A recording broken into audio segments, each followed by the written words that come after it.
BF Rochester, the sports leader. 95.7 FM and AM 950. The Fan, Rochester. Always live on the free Odyssey app. The Sports Bar with Danger and Battaglia. Week 18 of the NFL season. Bills, Dolphins, prime time. 8:20 Sunday Night Live right here. Where else would you rather be than right here, right now? I think really the best way to describe it is being comfortable, being uncomfortable. Everything's on the line. It's not just the division. It's not just the playoffs. Playoffs? It's the most important game of the Buffalo Bills season, Sunday Night Live. The Dolphins are hoping that bad Josh Allen shows up. The Dolphins are hoping that the Bills don't come with a physical brand of football. The Dolphins don't generally flip corners. Mike Danger. If they want to win on Sunday night, they're going to have to punch them in the mouth. They're going to have to be more physical than they've been the last 2 weeks. 24-21 Buffalo. Whoa! Because Sean McDermott doesn't make anything easy, and it'll be tight. Gene Battaglia. The more I think about this, Danger, the more I like the Bills in this game. And it's not from a pom-pom perspective. No, I think that just the Bills match up better. But you really want to be the 2 seed, certainly. And I think Buffalo will be in a good spot. I think the Bills are very likely to win. 95.7 FM and AM 950. The Fan, Rochester. Good afternoon to you, and we welcome you on into the Sports Bar. It's Danger and Battaglia on the Sports Leader. Appreciate you listening locally here in Rochester, 95.7 FM, AM 950. Maybe you're listening in the free-to-download Odyssey app or watching the video stream on YouTube and Twitch at The Fan Rochester. I'm Mike Danger. That's Gene Battaglia. And I can report that I saw at 11 o'clock this morning the sun. Where were you? Because I didn't see it. It was on the west side. It's always sunny on the it's west the west side, yeah. Oh, no, up by North Grillton, you didn't see it. No. That's why I'm asking. Where exactly was this? I don't believe it. It was only for 10 minutes, but I'm like, I don't believe it. No, I've been telling people because this is the time of year where it feels like, we're at the zenith of the winter doldrums, right? Like we've kind of been through a handful of weeks where we haven't really had consistent sun, and we know that there's going to be weeks ahead where it's going to get worse in terms of the snow and the cloud and everything else that comes with winter in Western New York. I've been telling everybody the last truly sunny day that I can remember. You remember it. I remember it. We all remember it. And it relates to what we're talking about this week in the Sports Bar. It was week 4 when the Bills were playing the Dolphins. That glorious afternoon. That was the last time I remember a full-on sunny day.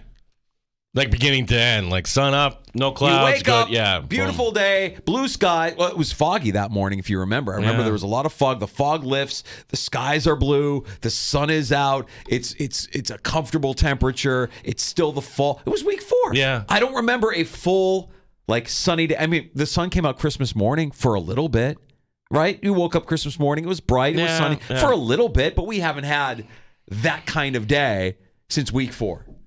That's what's got me in a little bit of a mood. Well, again, here's cure. Dr. Gino's going to give you some cures. Watch some golf tonight from Hawaii. All right, just for 15 minutes, it'll put a smile on your face.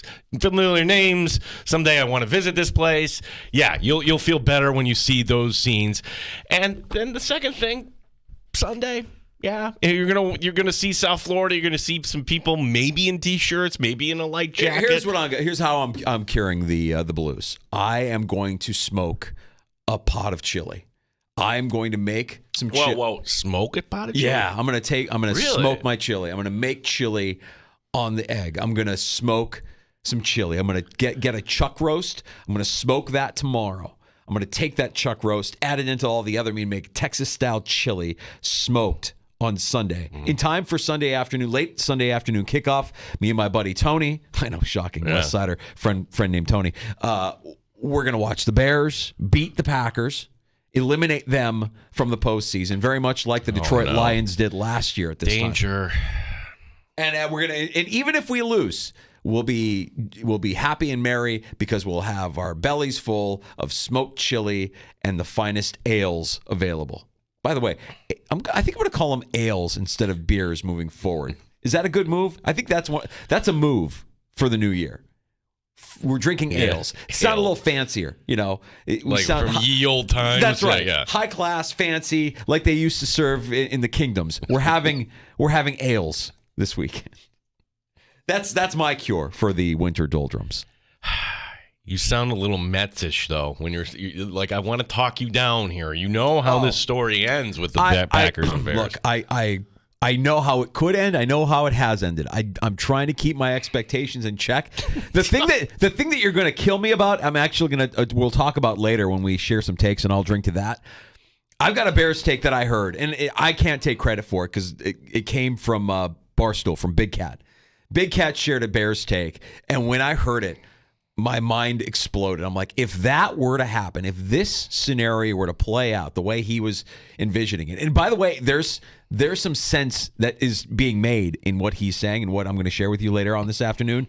Because let's face it, when the season is over and we turn the calendar and we start thinking about the draft, the Bears are going to be a story. What are they doing with one? What are they doing with Justin Fields? What's Caleb Williams' story going to be? Like, what does it all look like after the Super Bowl concludes? Yeah, you're going to have all these Justin Fields rumors, like the majority, if not all, going to be unfounded. But if you're a team in need of a quarterback, the first place you need to kind of check in with is Chicago, either on Fields or the number one overall pick. And that's where the silly season will kind of begin. And yeah, with players like Marvin Harrison available at the top of the draft, maybe you don't have to move down that far if you're Chicago. Yeah, that'll be interesting. I'll share that in a little bit. We've got a great show lined up for you, and we're going to talk plenty of Bills and Dolphins as we get ready for Sunday night. The game you can hear on The Fan Rochester if you're out and about. We'll have it for you with our pregame coverage starting at 4 o'clock. Brandon Tobin is the host of Tobin and Leroy on WQAM, our Odyssey Sports sister station in Miami. He will be joining us in the 4 o'clock hour. Yeah, so between now and then, we figure we're going to get some clarity from the Dolphins. We have the Bills injury report, but for the Miami Dolphins, Waddle, Howard, Mostert, like there are some names here that might not be available, and we may not know on some of those names until Sunday, but we'll get an idea what the flavor is down there in South Florida. Also, we should kind of point out too, and I don't know if they're kind of taking offense to this, but seems like it's a Bills Mafia takeover there at Hard Rock Stadium. Yeah, I've heard a lot of rumblings out of the Buffalo airport that if you're in the Buffalo airport, a lot of Bills fans traveling south. A lot of Bills fans heading to Miami this weekend. Which, hey, look, that's kind of been our MO, right? I mean, like that, as long as I can remember Bills Dolphins, it's always been Western New Yorkers going down to Miami for that Miami home game. As far as I can remember, like that has always been the one getaway sort of trip. But to me, what's different this year, it seems like a lot of people are just kind of reaching into their pocket. Hey, we have a little money left over from the holidays. Let's kind of treat ourselves and go down there. And you get a cheap hotel, you get a reasonable airfare, and you get what you can on the ticket market. That's a fun getaway here. Tyreek Hill back at practice, by the way, today for the Dolphins. So when we talk to Brandon, we'll find out more about Tyreek Hill, where he's at, and those other injuries. Brandon Tobin of Tobin and Leroy in Miami joining us in the 4 o'clock hour. Later this hour, one of our buddies, NewYorkUpstate.com's Ryan Talbot, reporting on the Buffalo Bills, will be joining us here in about less than 20 minutes or so. Yeah, so the one player that popped up on the injury report, Mitch Morse, questionable with an illness. Like in 2023, can we read between the lines what that actually means here? Or just the fact that he didn't practice today, I guess. I'm not going to be really concerned all that much. And remember, you do have Ryan Bates that has been kind of he's been ready the whole year. Isn't it crazy to think, Danger, that this year the Buffalo Bills started the same five on the offensive line weeks 1 through 18. I don't know when we're going to have that same scenario again. Yeah, I mean, I think that's part of the reason why the Bills are right now third in line in terms of Super Bowl favorites, right? Like there's a continuity there, and they've been relatively healthy on the offensive side of the ball for the entirety of this season. You have a couple of injuries, but nothing devastating, nothing that would disrupt what you've built there on the offensive line. But I think it's surprising from a couple standpoints. One, you started a rookie, Osiris Torrance, and at the beginning of the year, we were wondering, all right, it's a long year. Do you put Torrance in midseason? How do you do this? You have Ryan Bates ready to go. No, he's the better right guard.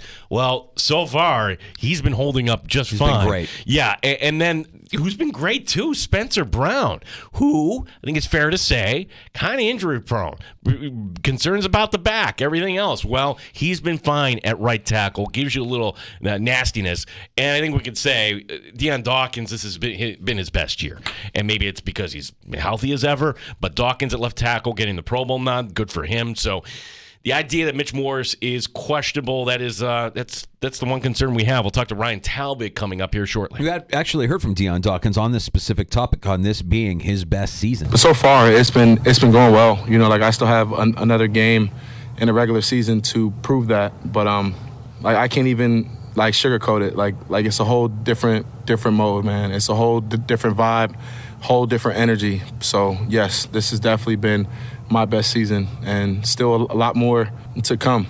The Good Smoke Barbecue and Pub Wingman line is open for you. If you want to pull up a stool here in the sports bar, we'd love to hear from you this afternoon. 866-4FAN is the phone number. 585-866-4326. All right, in the open, you heard my prediction from this morning in the break room. I have the Bills winning, Gino. It took me a few days to come around and kind of eliminate the stench of the last 2 weeks. I think the Dolphins are too beat up. I think the Bills have the ability to play a physical brand that can beat the Dolphins the way you saw Baltimore beat them last week. I don't think that they're going to put 50 up on the Dolphins. I think as the spread kind of dictates there, 2.5, 3, I think it's a field goal win, 24-21.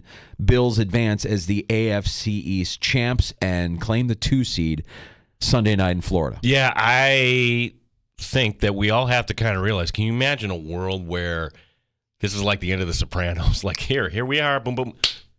All of a sudden it's over.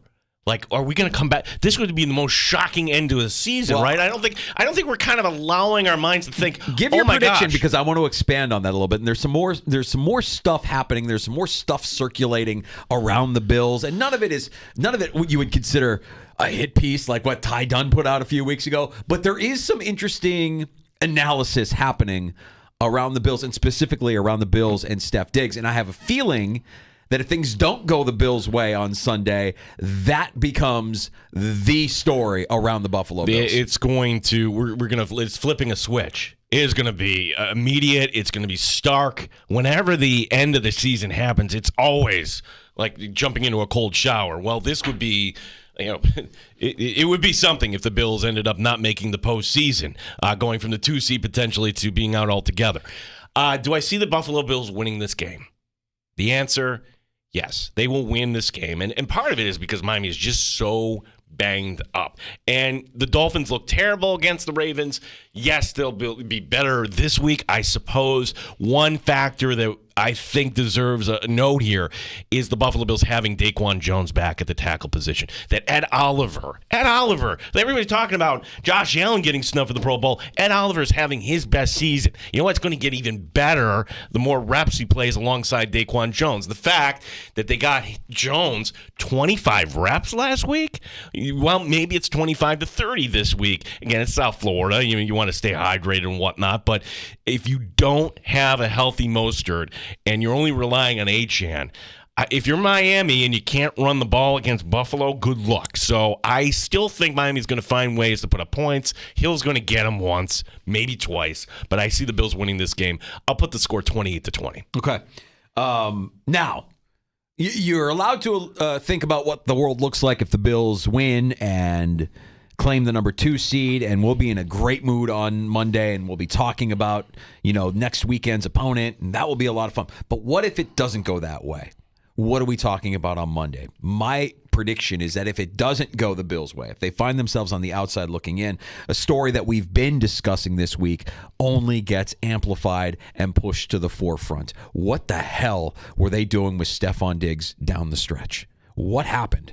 When you made the switch from Ken Dorsey to Joe Brady, it's almost as if Stephon Diggs, his production and his usage just fell off a cliff. Not entirely, and it's not like he's not being targeted. He is. And maybe a completion here and a completion there changes everything that we're saying. But this Tim Graham piece that came out today on The Athletic, Gene, I don't know if you had a chance to look at this, and I'll just kind of share the Cliff Notes version. Okay. It's Devin McCourty from Football Night in America, former New England Patriots safety.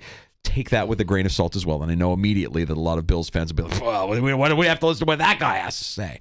Well, the guy, had to prepare for Steph Diggs while he was a player.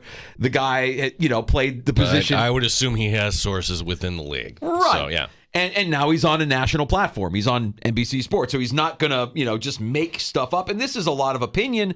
But his belief, his quote, it just seems like bad football. Based on what he's observed, he believes, and based on time that he spent trying to stop Diggs as a player, his quote, I think there's bigger issues going on there. I think their offense is trying to prove to Diggs that they don't need him. Now, that's a powerful statement, albeit from an analyst, former player. But when you hear that and you think about the way he's been used down the stretch here, it doesn't feel like a statement that is completely out of whack with what we've seen with our own eyes. Are they trying to send him a message while also trying to make it to the postseason? Oh, my gosh. Is this the ultimate cattiness and pettiness of a coach-player relationship that they'll never admit to? Maybe not anytime in the near future. Maybe down the road they would. But like the Steph Diggs tell-all of his time in Buffalo is something I can't wait to hear about. Well, you and I, and we've talked to other people, is there a story there? We think there's a story what happened. There's no logical reason why Khalil Shakir should have more snaps than Steph Diggs in a game that you have to have against the Patriots. Injury. Okay, well, he's not injured. He's not in the injury report unless they're hiding something. Okay, so that's kind of the disclaimer. Okay, maybe that could be it. I don't think that's it because there was Diggs running down the middle of the field, or there's Diggs getting a handoff. And I floated out the theory: is it like next level chess, knowing that if you have a Miami team that's going to be trotting out one corner potentially, Eli Apple is like half a corner at this point, that you want to get more reps involved for Khalil Shakir, and that way he could be your number two, and then maybe this is the Khalil Shakir game if they indeed flip the corners and put Ramsey on Diggs the whole time. I think I'm reaching there. Let's be honest. So what do I come back to? I come back to this, and again, it's a theory. Theory. Theory. Okay, I'm going to make that clear, okay? This is not Gene reporting this, okay? But tell me why Steph Diggs wasn't out there the first series in the second half. In general, if you wanted to make a team suspension, that would be the time to do it. Why would you take reps away from a player? The second series that he came out, I observed Steph Diggs getting fist bumps and handshakes from his teammates. That was unusual. That was really unusual. So to me, there is a story there. And for Diggs not talking after and just, again, didn't storm out of the locker room danger, but he got showered real quick. And by the time the locker room was opened up, guess who breezed right by us? Steph Diggs. Didn't talk to reporters after that game. So what's going on? The answer is I don't know. But I'm presenting you some theories. Theory number one, Diggs is actually hurt. I don't think that's it. Theory number two, next level chess by Sean McDermott. Let's get Khalil Shakir. And then that. I don't think that's it. Some sort of internal discipline? Maybe? No, now I'm reaching. That's a theory. I don't know the answer. But when you hear this, when you hear McCourty say something to the effect of they're trying to send a message that their offense can win games without him, I mean that's it's a hard thing. It's a hard pill to swallow, but I can digest that. I will listen to that. And I will listen to that just based on what we know. We know what happened in the offseason, and we know what's happened since Dorsey was let go from his job. We also believe that you've got a head coach, defensive-minded head coach, who may just be meddling a little bit more than he needs to on the offensive side of the ball. And it's something that's not going to go away, and especially if they lose, it'll only get louder and louder. The head coach just feels like he's a little more involved in the dictating and the mandating of the offensive philosophy, the identity, the play calling, instead of just playing to the strengths of the players you have there. Well, the Dallas game was good, but it does have a side effect, right? It was great. Yeah, McDermott would love to win every game like that. I think majority of coaches would love that, like run the ball and then get out of there. You can't do that against every opponent. They couldn't do that against New England. That was like the idea they were going to do that against New England. No, New England actually stopped the run. Dallas has a problem. That's their Achilles heel. Honestly, I think, I still think with all that being said, I could see Diggs going for 100 yards, 700 and a touchdown. I haven't scored a touchdown. Yeah. I believe he'll score a touchdown. Yeah, like what are the odds of an anytime touchdown for Diggs? I mean, honestly, that feels kind of right. The usage though is puzzling. Not having Diggs out on the field for an entire series, or not having Diggs on the field when you need him on a third down. Well, that's the BS detector. We have like fun with McDermott McLies, but the idea, Danger, that McDermott actually gave a quote. Why wasn't he on the field? Well, packages. What package would you not want one of the top 5 wide receivers in the game on the field for? That's exactly right. That's exactly right. That's what makes it a little bit fishy. That's why you have to, when you hear comments like that, I can't immediately dismiss that. Devin McCourty might be a former Patriot and he might be a national talking head, but he's looking at film. He played the position. He's gone up against Diggs. He knows the game of football. And if he's going to say something's rotten in Denmark, it almost appears to my eyes like they're trying to prove that they can win games despite Stephon Diggs. If things don't go the Bills' way on Sunday, this is what everybody is going to be talking about. What was it? Now, if anybody's entertaining my discipline theory, did Diggs go out late in Los Angeles? What would it be? I don't know. But if that's the case, you shouldn't do that. Steph Diggs is that good a player. You don't get picky like that. Brad in Rochester joining us. Hey, Brad. Hey, how about the simple thought that you know what you have on Stephon Diggs? Let's develop a little bit more of the offense so he's not the one-trick pony. I understand that theory, Brad, and it makes a lot of sense. And then you could see him breaking them out, that idea out of, okay, Steph, we're going to unload him on everybody on when you get to the postseason, everything right. else. But you have to get to the postseason first. That's the thing that's puzzling about this. I understand, and this is why you weren't going to see it against San Diego or New England, because you knew you had those games. You don't, though. You didn't. and you don't have any. I mean, if you listen to what they say, every week is a challenge in the NFL. There is no gimme. There is no. We can look back at the San Diego game or the Charger game or the LA game, whatever we want to call it. They had to come back in that game. They looked terrible. Looked terrible for the majority of that game. So I understand the logic behind what Brad is submitting. I get that. Yes, you want to give guys more reps. You want to get them more acclimated. You know what you have in Diggs. You don't necessarily know what you have yet in Shakir. You want to see if Gabe Davis can step. I get all of that. But not when you're fighting for your life just to get into the postseason. Again, these head coaches are crazy. They're psychos. They're paranoid. They are the smartest guys in the room. You can't question them. They're playing chess while we're playing checkers. All of it.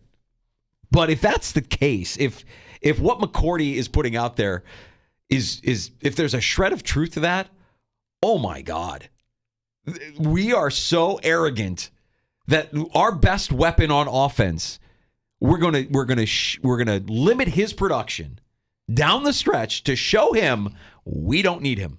We can win games without him. Okay. Well, if that's true, then that's leading the way for Diggs out of Buffalo. Because if you don't need me, then fine. If Diggs was out of Buffalo, you know who would be super pumped about that? Every team in the FC East. What? Sean McDermott. Oh. Sean McDermott. Huh, good. One less headache guy. One less diva wide receiver I have to deal. Defensive-minded head coach. Again, who probably hates offenses, hates his quarterback, hates his wide receivers. As a defensive-minded head coach. No. I'm going to push back on all of that. I don't think he knows how to manage it, Danger. Like, Randy Moss was a different talent. Randy Moss would do different things. You would have 52 guys, and then you would have rules for Mr. Moss. Like, you have to manage everybody differently. That's not McDermott's style. McDermott is top-down process. We're going to put our head down. No, you got to manage Diggs a little different. I don't know if he's into that. Let's get to Ryan Talbot, NewYorkUpstate.com, and we will discuss this a little bit more. Preview Sunday night's game between the Bills and the Dolphins for the AFC East with our buddy Ryan Talbot. Next. You're listening to the Sports Ball.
Property damage sends you over the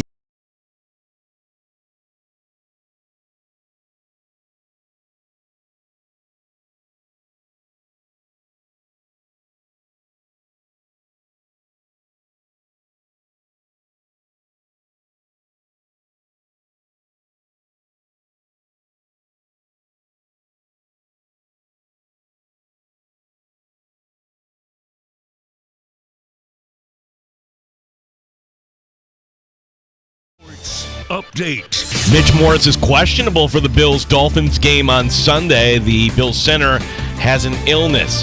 Head coach Sean McDermott on his team's focus. We've been in this situation for weeks, and our players, our team are very resilient. And, we're led by our leaders, and those guys have done a phenomenal job leading this team, and we've been through a lot. And so you learn from those experiences, you lean on those experiences moving forward.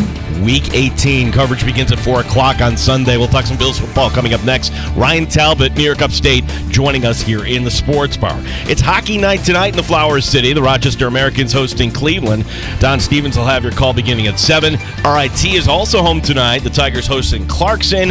One baseball note, Robbie Ray traded. He goes from Seattle to the San Francisco Giants. Gene Battaglia, The Fan, Rochester.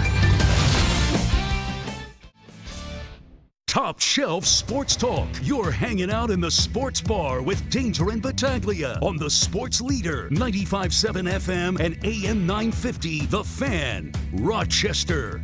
I think I told my mom, she's proud of me. Keep going. Is still more out there. She's not trying to be in the Pro Bowl. She's trying to be father. So, it's a huge accomplishment, something that I've been looking forward to do. And it's just only going to get better from here. Buffalo Bills running back James Cook on being named a Pro Bowler. Big accomplishment for the Bills running back. We'll be expecting big things from him Sunday night as the team heads down to Miami for the AFC East crown. We welcome in Ryan Talbot, NewYorkUpstate.com. And Ryan, we're kind of trying to look at matchups to exploit ways that the Bills can come away with the win and take the AFC East crown. The idea that this offense the last 2 weeks hasn't really looked as good as they did, certainly against Dallas. Fair to assume that you could expect to see more James Cook? Fair to assume that you could see a more physical Buffalo Bills offense than maybe what we've seen the last 2 weeks? Yeah, I definitely think that's more fair, especially when you consider the Bradley Chubb injury. You consider the way that the Dolphins' defense looked last week, knowing that you can run on that defense, especially with Chubb out of the picture. Now, that's not to say they're going to necessarily follow the same exact game plan as they did against Dallas. You also have Xavier Howard out in that game, so you're hoping you can exploit some mismatches there, whether it's Stephon Diggs, whether it's Gabe Davis, because while you're going to have Jalen Ramsey out there, it's unknown if he's going to shadow Diggs, and then you're also going to have Eli Apple starting opposite him. So there will be some opportunities, but I do agree that I think the best path for this offense is to lean on the run game and then to use play action off of it when you are passing the ball based on the success that the Ravens had 1 week ago. Thing, Ryan, I find so encouraging about this is just Josh Allen. He plays his best football against the Dolphins. 5 times he's been the AFC Offensive Player of the Week coming off a game against Miami, including that game back in October. What is it? Is it just the personnel? What would you say, and what is the prospects that Josh Allen will have one of those sort of games again coming up Sunday night? Yeah, I wish I knew what it was, because they've run through some different defensive coordinators. Vic Fangio was supposed to have some answers to stopping him, and you saw what he did in Week 4 when he, the Bills put up 48 points, and you also have him just kind of shredding anyone that's in front of him. So maybe it's just one of those games that he gets up for, because it's been kind of a division rivalry since he's been in this league. And no higher stakes in the AFC East crown. So I think that you're going to get a good Josh Allen game out of this. You do worry about the neck and the right finger a little bit on the throwing hand, but as you mentioned before, he always gets up for these games. He always performs well, and even has a history against Fangio, not just this year, but when Fangio was in Denver as well. Ryan, you mentioned Diggs, and I'm of the belief Diggs finds pay dirt in this game. I think that there is a matchup there that can be exploited. But what would your answer be to somebody who would question what has happened to Diggs here, his production and his usage over the course of the last few weeks? Well, when it comes to production, there's been some drops on his end. There's been some errant passes from Josh Allen. There's been 2 times where Diggs, to his credit, has gotten open down the field, and in one game, Allen underthrew him, and it led to an interception. And last week, he overthrew him, and it led to an incomplete pass. And if they completed on those 2 passes, or connected on those 2 passes, maybe this isn't even that much of a storyline whatsoever, because both of those stat lines look that much better. Part of it goes to how defenses play the Bills as well. He is their number 1 receiver, so they're going to go out of their way to try to take him out of the game. And they've done a good job, that being a lot of the opponents that the Bills have faced here down the stretch. That's not all credit to the defense, though, because we've seen his performance, his stat lines go down significantly since the first 5 or 6 weeks of the season. So there's also some things with his offense that aren't clicking.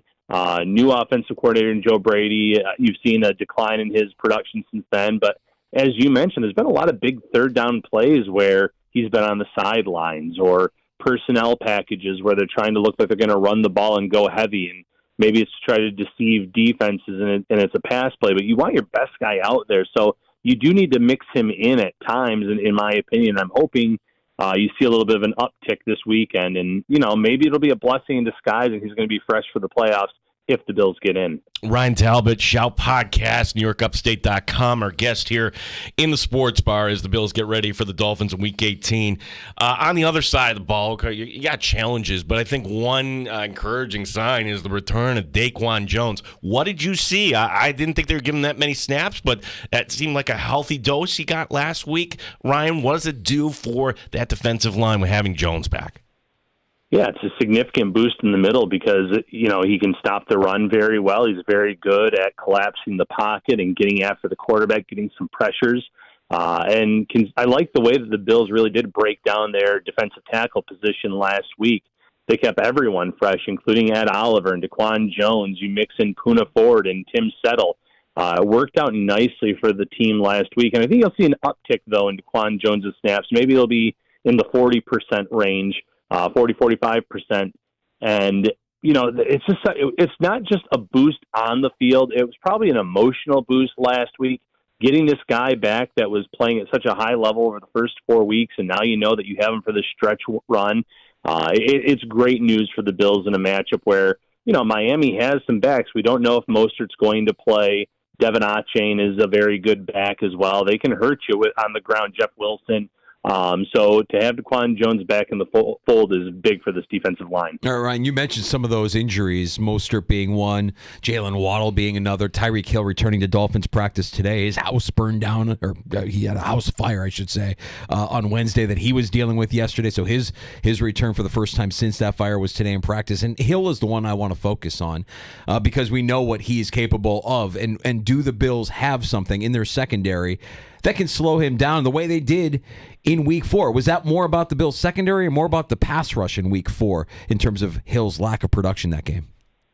Yeah, I think a lot of it had to do with just the way the Bills' defense played as a whole. You had some pressure up front, and then you were taking away his first read, that being Tua's first read. And when you do that, it throws him off. He has to hold the ball longer. He has to move a little bit. You can get him uncomfortable. And to Buffalo's credit, they've played Tyreek Hill pretty well since he's been with Miami, and they know that he is so dangerous, and all it takes is one miscue on the back end, and he can be downfield for a 70, 80-yard touchdown in the blink of an eye. We saw that at times in the playoffs when he was with the Chiefs. So the Bills have to make sure they're buttoned up when it comes to Tyreek Hill, that the communication is strong on the back end. And, once again, they're going into this game having Micah Hyde back as he returned last week. You have Jordan Poyer.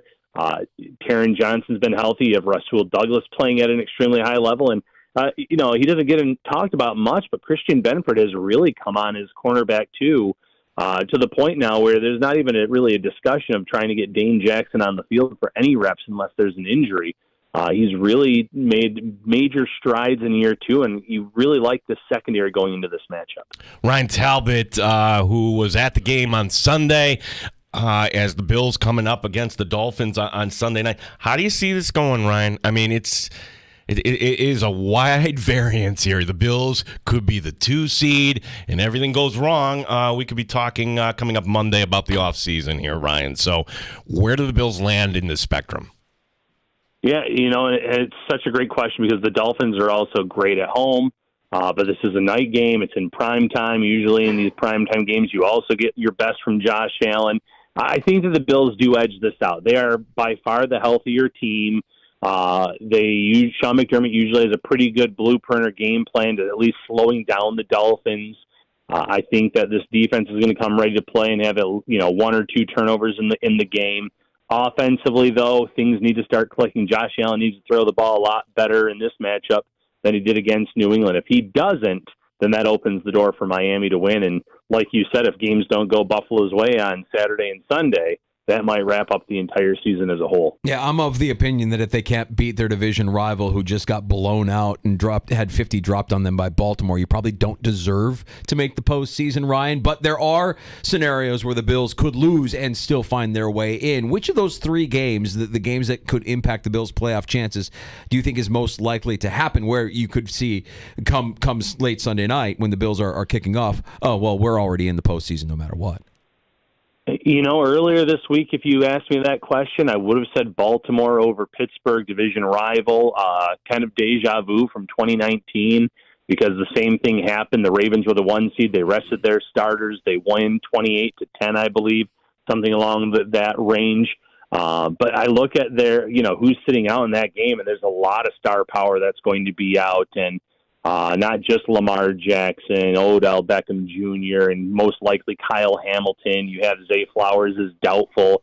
That makes it an uphill climb for Snoop Huntley in that offense. I think the defense, though, can certainly create some turnovers in Mason Rudolph, so I'm not closing the door on that. But, man, I was fired up just as someone that watches and enjoys football as a whole, watching Mike Vrabel this week talk about how he hates losing and losing sucks. And you're potentially going into this game in Tennessee on Sunday, which, definitely Ryan Tannehill's last game with the Titans. I feel very comfortable saying that, and probably Derrick Henry's too. So they're going to want to go out on this high note. I'm going to go with the Titans pulling off the upset against a Jacksonville team that, even if Trevor Lawrence plays, might not be at 100%.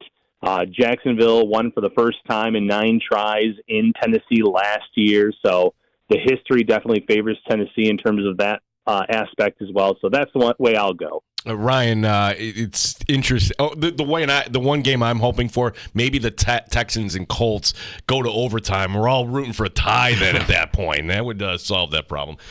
Ryan, let's assume the Bills. Right. Yeah, we can look ahead. Okay, in this scenario, the Bills are the number 2 seed.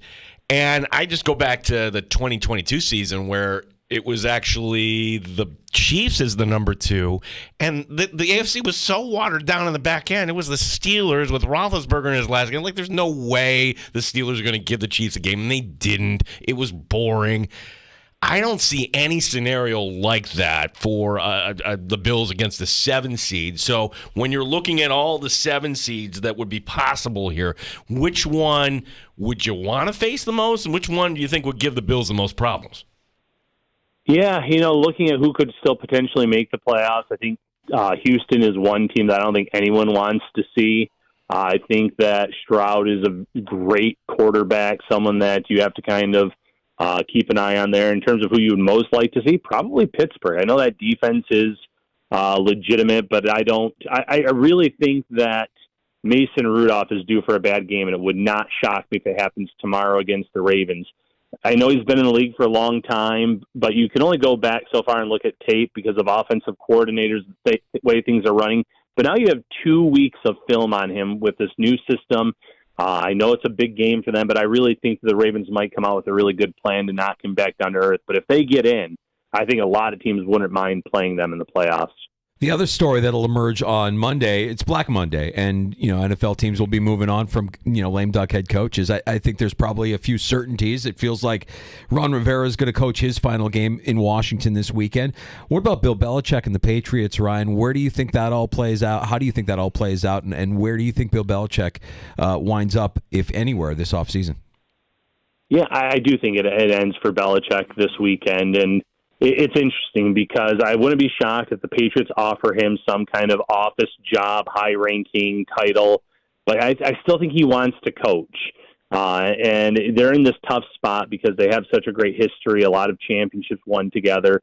But I think this is the time to rip the Band-Aid. You obviously need to figure out the quarterback position. Is Bailey Zappi that option? You need to come up with a good head coaching plan in terms of maybe start fresh with that, because there is some talent on that team, but they're drafting the last few years. Free agency hasn't been good. If there was a spot for him, boy, I would love to see him go to the Chargers if I were to pick a spot. Once again, all the talent in the world on offense, some talented guys on the defensive side of the ball. You bring in someone that can stabilize all the talent and I still think he can do that from a coaching perspective, they'd be very dangerous in the AFC West.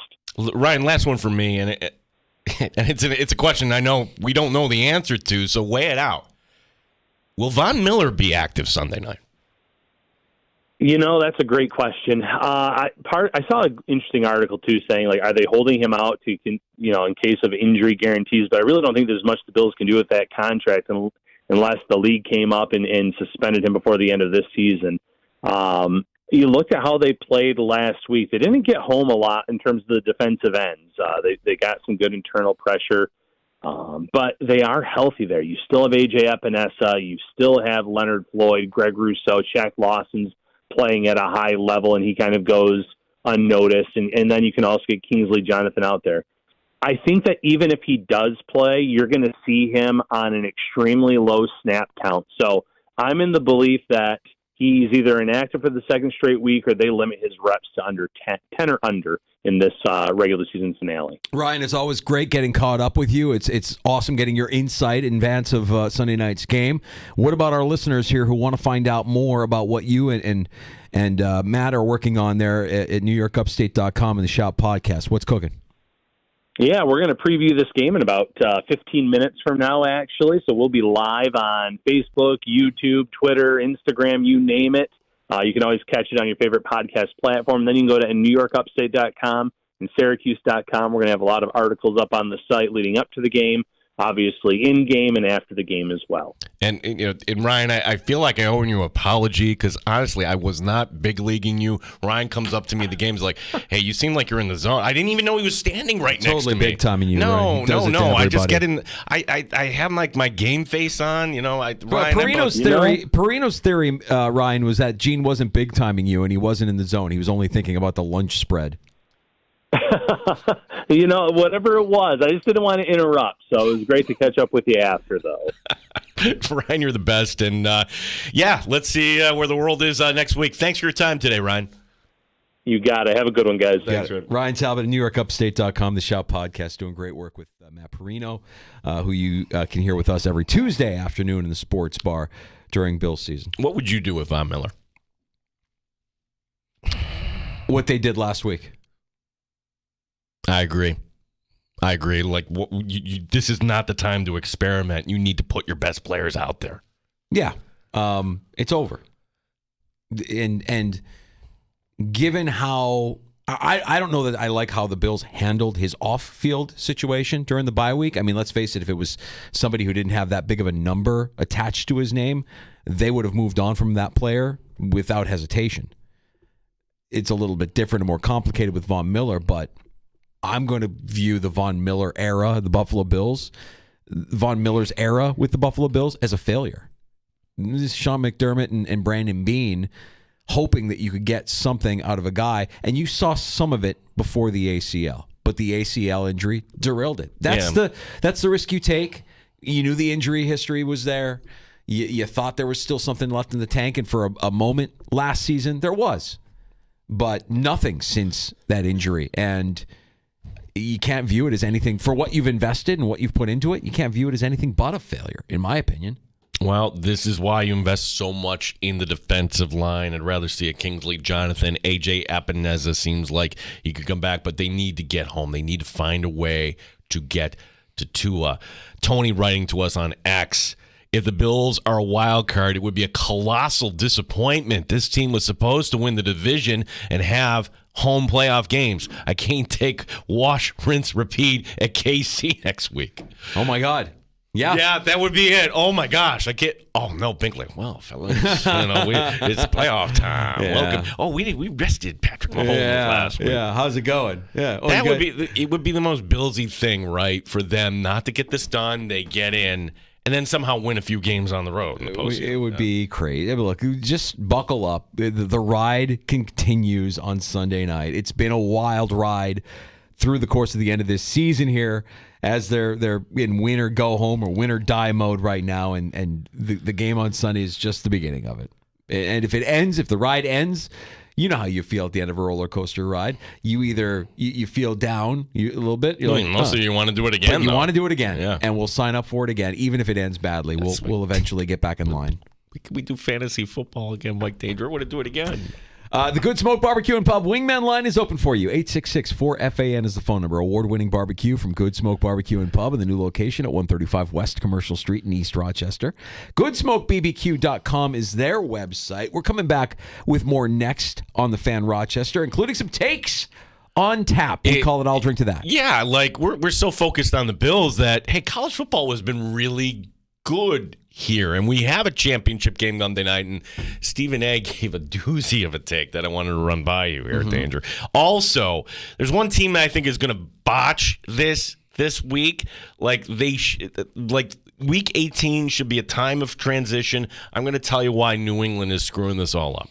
I'm going to unleash a Bears take that I overheard in the last 24 hours when we talk about what the offseason looks like and the draft board and who's going where and who's trading out of what picks and what are you doing with your quarterback, all of that.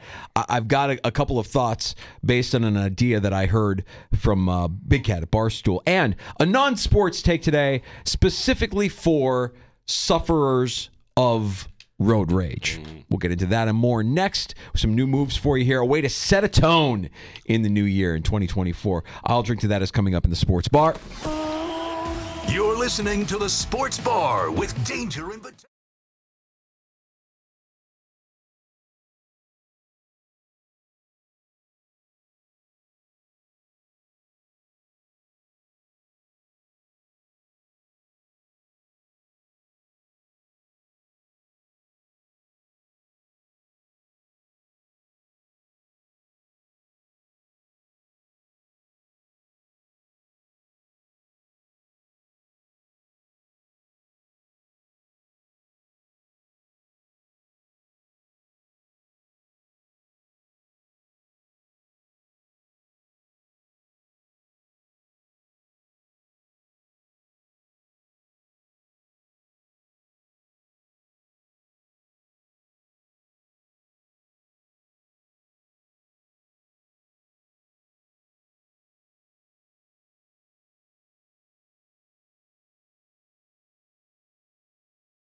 WNIBF Rochester, the sports leader. 95.7 FM and AM 950. The Fan, Rochester. Always live on the free Odyssey app. The Fan, Rochester. Sports update. Mitch Morse did not practice. The Bills center is under the weather. He is listed as questionable for the game coming up in Miami on Sunday. Bills-Dolphins Week 18. Our coverage will begin at 4 o'clock Sunday here on the Sports Leader. Tonight it's hockey night in the Flower City. The Rochester Americans hosting Cleveland. Head coach Seth Appert on the opponent. Yeah, they're playing great. You know, I said at the beginning of the year I thought they were the best team in the division, and it's proved right. Credit to their group and their coaching staff that they've been able to maintain that as some guys have went up. They still have a pretty dynamic group of weapons on their team right now. Don Stevens, Andrew Mossbrooks with the call at 7 o'clock tonight. RIT home tonight as well. The Tigers hosting Clarkson. Baseball trade. Robbie Ray going from Seattle to the Giants. Gene Battaglia, the sports leader. The Fan, Rochester.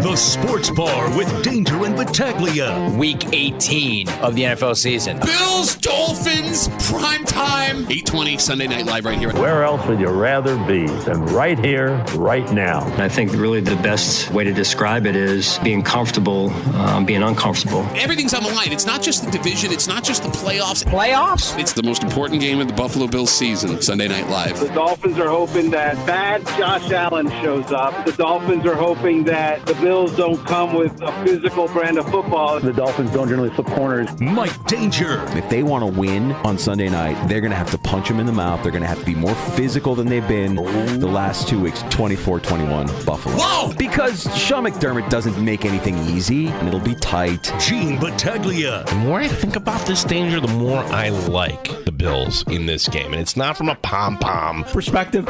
No, I think that just the Bills match up better. But you really want to be the 2 seed, certainly. And I think Buffalo will be in a good spot. I think the Bills are very likely to win. 95.7 FM and AM 950. The Fan, Rochester. We're on YouTube and Twitch at The Fan Rochester. You check out our page, our channel. You can like, you can subscribe there. Don't forget to comment. We've got a chat room open for you on the Twitch channel as well. We appreciate you stopping by the Sports Bar. It's Danger and Battaglia as we get ready for Sunday night. And the Bills-Dolphins matchup for the AFC East. Later this hour, we go down to South Beach and we talk to our buddy Brendan Tobin, the host of Tobin and Leroy on WQAM, our Odyssey Sports sister station in Miami. Yeah, as we've got takes, we've got time for your calls. It's Friday. Boy, short week. I like the short week here, Danger. Let's head into the weekend. 866-4FAN, 866-4326. We've got a championship game coming up Monday night, too. It's going to be a great Sunday of football. And let's hope Michigan-Washington gives us something. And, if you dial it back to the Rose Bowl, Stephen A. Smith had a take about the Rose Bowl. Did you see this? The Rose Bowl should not be at the Rose Bowl. It should be moved to SoFi Stadium. No! Because the traffic around Pasadena is so bad. No! Where is the traffic acceptable in Los Angeles? That would be my question. Yeah. No one. Traffic issues aside, he inadvertently brought up a take here. Yes, the Rose Bowl is rich in history. Yes, it's great to see the sun and the mountains. And yes, I love the tradition. And yes, it's a relic. At what point do they move the game to a venue that actually makes more money? Because that's what college football is it not right now? Don't get me wrong. I love the Rose Bowl. I want that setting every New Year's Day. But at some point, this is going to get moved, right? Yeah, the NCAA, I would think, wants to make more money. I mean, this will come down to, like everything, a negotiation. Things are hard to get passed in the state of California. Like, it's bad in New York State. It's bad in California. You want construction, anything that you want to do in California, you have to literally move mountains. And with the Rose Bowl, it'd be simple, right? You renovate it. Just renovate the Rose Bowl. You keep it where it is, and you find a way to renovate it. Doesn't really be. It's not really a bowl anymore if you renovate it the way you'd want to renovate it, right? With more luxury suites and the whole thing. Easy thing would be to go to SoFi. So what happens here? Well, there's probably some sort of negotiation in the future to threaten to take the Rose Bowl to SoFi. Maybe this is the first volley in that. The idea that the Rose Bowl would play somewhere other than the Rose Bowl feels like sacrilege, but it might just be a lot of noise to get what you actually want, which is an upgraded stadium in Pasadena that is the Rose Bowl, and you could keep it exactly where it is, and we could continue the tradition that we've all lived through for generations now. It would suck if it went to SoFi. I would not feel the same way. No, but like it's like Fenway Park, I guess. Like in Boston, at some point they decided, okay, do we want to build a stadium with suites and everything and make a lot of money, or do we want to keep tradition? This is what, and they decided the latter, and it seems to work. Yeah, but you've made upgrades and renovations through the course of time. Wrigley Field, same thing. Upgrades, renovations, more opportunities to make money, more opportunities for corporate sponsorship. Like anything, like the college football landscape, we generally don't talk about the NCAA and college athletics, working over the public to try and get money for a new stadium or a new, renovations to a stadium. But that's kind of what this feels like would need to happen if you wanted to continue to see games at the Rose Bowl long term. Did Syracuse pay for that new roof? And they paying for the new seats? The answer is no. Right. Yeah, like it was the state kind of saying, hey, we like you. Here you go. Yeah, and good luck getting that in California. A little bit different. No. A little bit different. So I'm not going to hold my breath. And, you're right. There's money to be made, and you probably could make more moving it to SoFi. Traffic aside, I think traffic is the least of their concerns. It's really about how do we make more money? How do we maximize the dollars behind the Rose Bowl? And if you wanted to, you would have to renovate the Rose Bowl. And that's not going to be cheap, and it certainly isn't going to be easy in the state of California. All right, Gino, a couple of thoughts on my Bears. And all of our attention will turn to that team once the season is over, once the Super Bowl is in the rearview mirror. And I'll give credit where due. Big Cat from Barstool shared his idea. He's a Bear guy as well. Shared this idea. It's the only way at this point that I would want to see Chicago move on from Justin Fields this offseason. Any holder of the number one pick is going to get that first crack at Caleb Williams. And there's a team that could only see their relevance rise if they drafted him in their market. The LA Chargers would only gain interest in their home market if the new QB came from USC. And there'll be a new GM in place before the draft, a new head coach. Ryan Poles, the pride of Section 5. The only way I'm going to accept Justin Fields not being a Chicago Bear next season is if you trade the number one overall pick for Justin Herbert. Trading away Justin Fields for picks does nothing but tell a fan base that you're not interested in paying a quarterback, you remain as cheap as you've ever been, and you're satisfied with being a losing product. Herbert for number one overall and Fields for more picks. Do it, you cowards. Danger. Did you or Big Cat actually think this out? Come on. Tell me what Justin Herbert's cap figure is. Dead money would be $129 million. You trade him?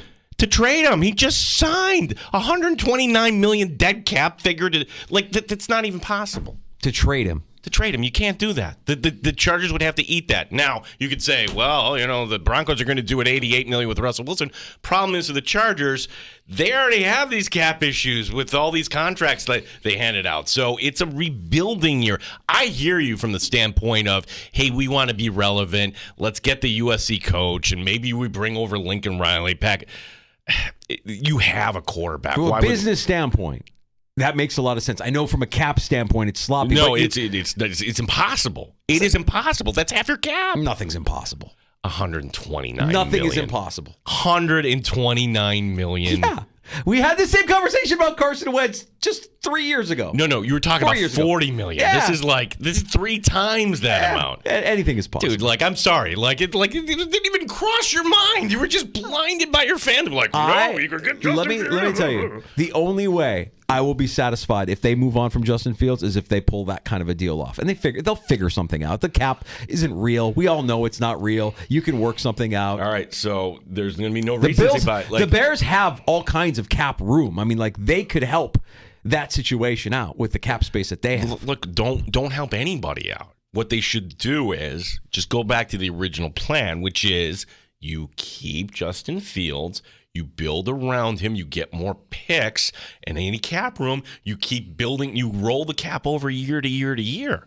They could be building something special. I'm not holding my breath. If that's what they do, I will be fine with it. But if they just move on from Justin Fields, if they just trade Justin Fields to a team for some picks, that's a slap in the face to the fan base. That's hey, what we really don't want to do is pay a quarterback in the NFL.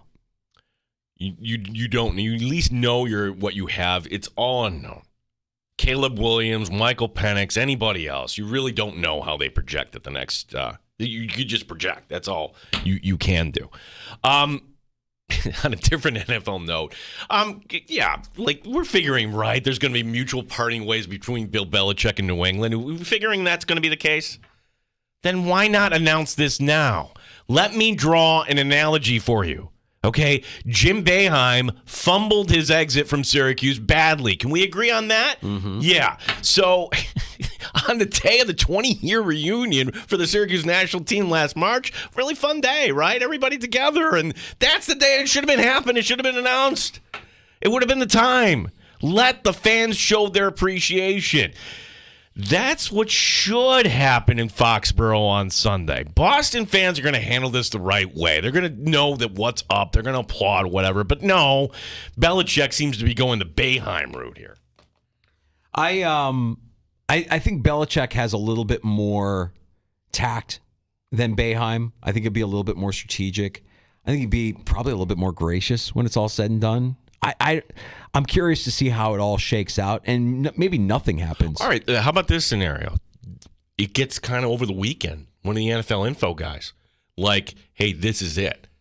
Could you see that scenario? The closest thing I've seen, or the thing that I've seen that makes me believe that this is it, is the extended hug and handshake at the end of last week's game. That felt like a goodbye from Sean McDermott, almost as if Belichick already knows his fate is sealed, and it's just a matter of making it public that they've already worked out what the exit strategy is going to be. I could see Belichick actually using this to his advantage, because maybe, yes, he's decided he goes on, but he love to stick to the Jets one last time. Yeah. And how could he do that?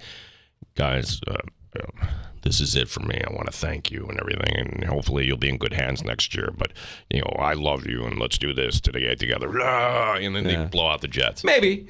I just think the Jets, right now, I think the Jets are an inferior team to the Patriots. I actually think the Patriots are a better team, more talented team than what the Jets are at this very moment. Belichick is going to be an increasingly growing storyline here through the offseason. I think Harbaugh's storyline after the national championship gets done. I mean, there are people out there putting their name on it. Paul Feinbaum out there putting his name on it, saying, yeah, he's gone. As soon as the college football championship is over, he's out. He's heading to the NFL. Okay, let's go. What does it all look like come next week? Come next week at this time, we might even have some answers, or at least some clues as to what direction some of these potential head coaches, new head coaches in different spots are going to look like in 2024. My non-sports take today. I'm trying to set a tone here in the new year, Gino. I've never been one to express road rage. I got a temper, but usually road rage I just kind of think is silly and not a big middle finger guy. I know you and Derek have your middle finger game that you enjoy immensely. It's not, there's no malice behind this. Like that's a hostile move if you're like actually doing that. Yeah, when you're driving and the middle finger gets flashed, that is a hostile move. And at most I might toot the horn if someone swerves or tries to swerve into my lane and they don't see me. I'm in a blind spot. Here's the move for 2024. Here's how you set a tone in 2024. If you're trying to lower your blood pressure while you're driving, no more tailgating, no more flipping the bird, no more wailing on the horn. When you drive by the bad driver, just give him a thumbs down, one of these, as you're driving by. It's just enough. It's just enough to let them know what you think about their abilities without escalating it to violence. It's the equivalent of that first time your parents told you, I'm not mad, I'm just disappointed. Thumbs down, Commodus from Gladiator style. You know what I'm talking about? Thumbs down when passing a bad driver. That's how you set a tone. Yeah, I wouldn't even do that in this day and age, Danger. Like, have you ever been the recipient of a middle finger though from another driver? Sure. Yeah, like that's a little under. Like, what are you doing to me? What? Me? Why? Yeah, even the toot of the horn is a little unnerving if you don't really realize what you've done or what you don't know what's going on in the head of the person that's honking at you or flipping you the bird. And look, I'm guilty of it. So there are times where if I'm at fault, if it's my bad, I wish I could tell the person that's upset, hey, that's on me. I'm sorry. But if you gave me a thumbs down, I'd be like, you're right. That is on me. Now, I need to correct myself. I'll make it the thumbs down exception. And we're out of construction season, but when you have the two lanes merging to one and the one idiot that wants to cut the line and okay, your time's more valuable than mine, dude, thumbs down. The one that drives me nuts is when you're merging onto, we have this. Okay, I'm going to get super hyper local here. This is by St. John Fisher, 31F, getting onto 490. You have it there, and you also have it closer to my neck of the woods in North Greece, Ladder Road, heading onto 390 South. It's a single lane that merges with another lane that merges into two lanes that eventually merge into one lane. The off-ramp onto the on-ramp onto the expressway. There is no yield. You don't have to yield in that situation yet. I always seem to find myself behind the do-gooder who just can't proceed. They have to stop. They have to yield. It's like, there are two lanes. You can keep driving. The two lanes merge into one, and we all go about our way. Please do not yield when there is no reason to yield. Drives me insane. And those are the two areas that I seem to always run into these situations. That on-ramp from 31F to 490 West and 390 South off of Ladder Road, when you're taking Ladder Road to 390 South, drives me insane. That's if I have road rage, it's that situation. That's where I'm like, come on, what are we doing here, guys? Thumbs down. Thumbs down. I'm not going to yell anymore. I'm just going to give the Commodus Gladiator thumbs down as I'm driving by them. That's all. Drink to that in Sports Bar with Danger and Battaglia. We go to Miami next on The Fan. We check in with Brandon Tobin. He's the host of Tobin and Leroy on WQAM, our Odyssey Sports sister station. Got the latest news out of Miami. Did we get an injury report yet out of the Dolphins? I'm wondering if we have. It's got to be out, I would think. I'm wondering if we have any updates on some of these injured offensive weapons for Miami. We know that Tyreek Hill was back at practice today.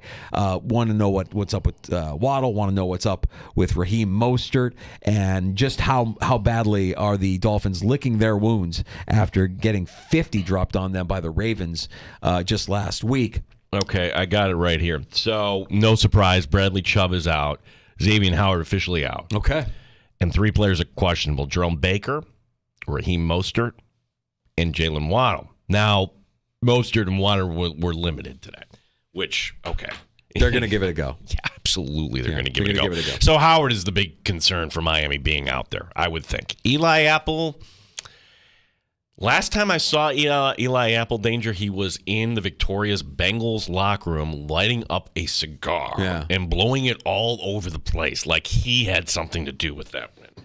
Yeah. Eli Apple, largely disappointing player in the NFL, right? Just kind of a guy that's gone from place to place. He was top 10 picked by the Giants, right? Yeah. Yeah. Kind of flamed out in New York, New Orleans for a little bit, I want to say. Cincinnati last year. Look, you're right. Did he have a lot to do with it? They got the win. They got the best of the Bills. And I know nothing would make Eli Apple more happy than getting the best of the Bills again.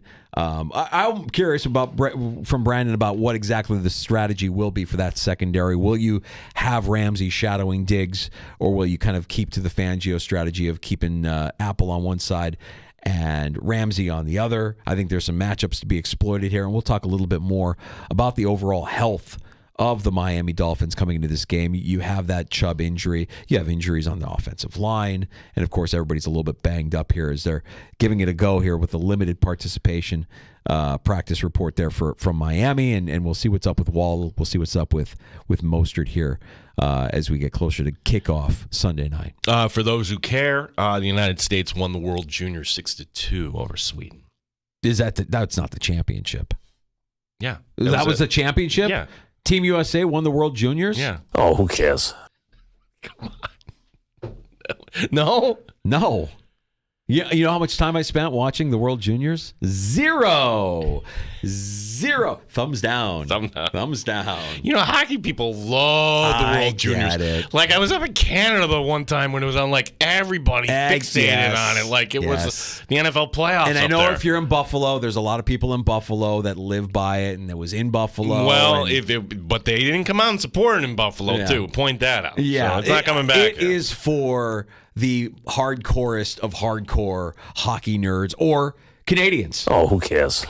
But congratulations, Team USA. Did I take one of your your Franceses for Monday there? Maybe. Possibly, but that's all right. Well, we can regroup. Well, don't worry.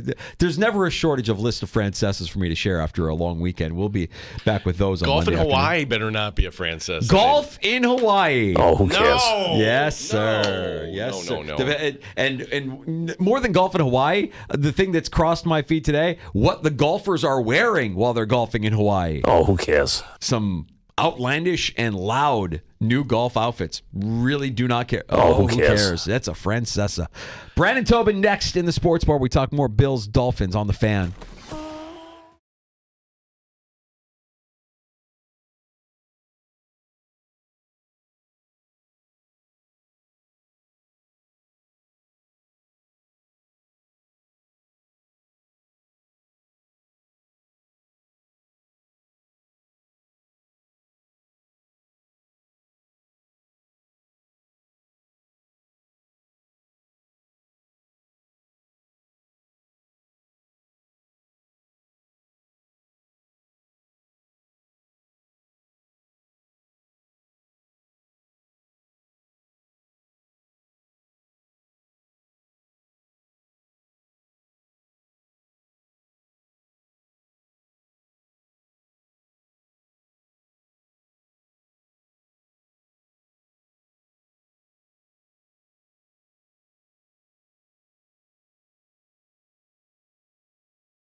Rochester Sports Update. Bills center Mitch Morris questionable for Sunday's game in South Florida. The center under the weather. Sean McDermott says, well, his team has prepared for this moment. We've been in this situation for weeks, and our players, our team are very resilient. And, we're led by our leaders, and those guys have done a phenomenal job leading this team, and we've been through a lot. And so you learn from those experiences, you lean on those experiences moving forward.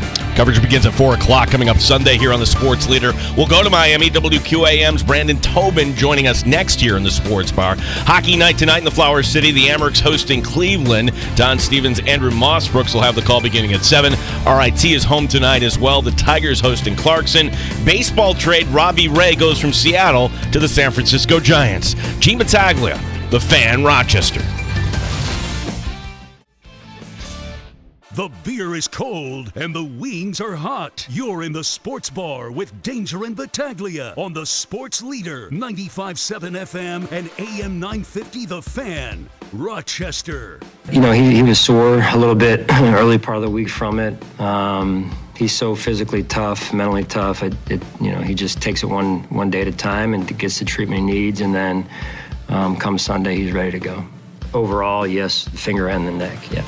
That's Buffalo Bills head coach Sean McDermott with an update on Josh Allen's ailments. We go to Miami now, site of the AFC title game, the AFC East title game, I should say. 560 Sports, WQAM, our Odyssey Sports sister station in Miami. We welcome in Brandon Tobin. And Brandon, if the Bills are going to get the win in South Beach, I have a feeling it's going to be because they're playing a physical brand of football that we haven't seen really from them since they beat Dallas at home. Is that the biggest weakness that you see in the Miami Dolphins this season, that if a team wants to come in and play a physical brand of football that they can get the win that way? What are your thoughts?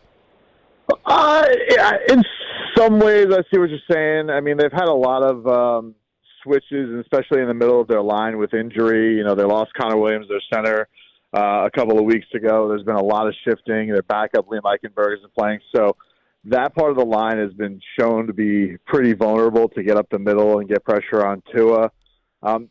Just by nature, they're a team that's good at running the football, but they do like to, bust things outside with Achane and with Raheem Mostert. So I guess in trench warfare, there are some elements, that physicality that, can give them some issues. I would say on the other side of that, though, their defensive line, Wilkins and Sealer, two of the more physical guys in the league, and can cause a lot of problems from a physicality standpoint for their offensive line. Brendan Tobin, our guest here in the Sports Bar. If there's one team that Josh Allen likes playing against, it would be the Dolphins here. He's only lost twice, one being in his first year, the Charles Clay drop in the end zone at the end of the game, and the other, Week 3 last year is the game where nobody's really forgotten up here just how hot it was and how decimated Buffalo was. Why is it, Brendan, that you think Josh Allen has had this success against Miami?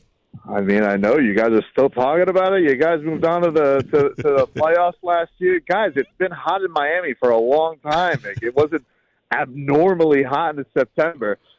He's been, like you mentioned, the physicality. He's been super hard for this Dolphins team to bring down.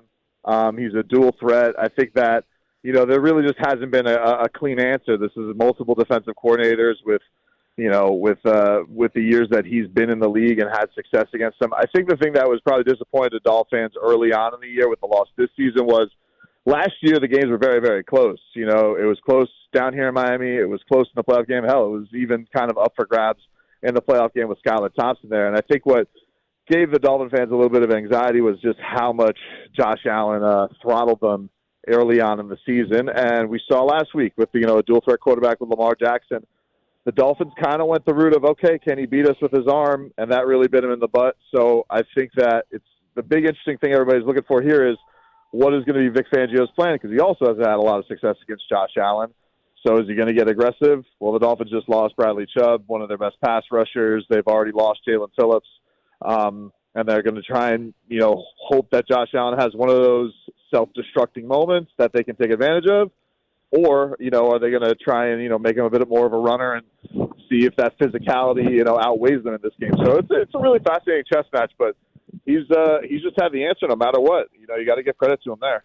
Brendan, let's talk a little bit about Vic Fangio and that defense for Miami. We hear a bunch of different things, that Fangio normally likes to have a corner on one side and the other side not shadow a team's top weapon. However, with no Xavier Howard, I believe that the injury report came out and he's officially been ruled out for Sunday. You can correct me on that if I'm wrong.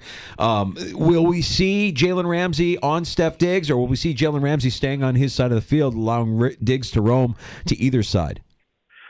Yeah, that's kind of been the big mystery so far. I think the one thing with Vic is he doesn't like having something kind of obvious out there. He will try and mix things up, so maybe we'll see it a little bit on certain possessions and maybe not on others. But Jalen talked about this. I was just listening to his press conference before I got on the air with you guys, and he certainly made it known to Vic that he's willing to do that and be more impactful, because he doesn't like to be bored all game and know that teams aren't going against him. There was talks this week of the Ravens, knowing that Xavier was dealing with that injury, and as soon as he got out, you got Eli Apple, you got Kader Kohu, two guys that are very, very more vulnerable than Jalen is. So it's definitely been a topic of conversation this week. It's not the first time that it's been mentioned, and he hasn't necessarily gone in that direction.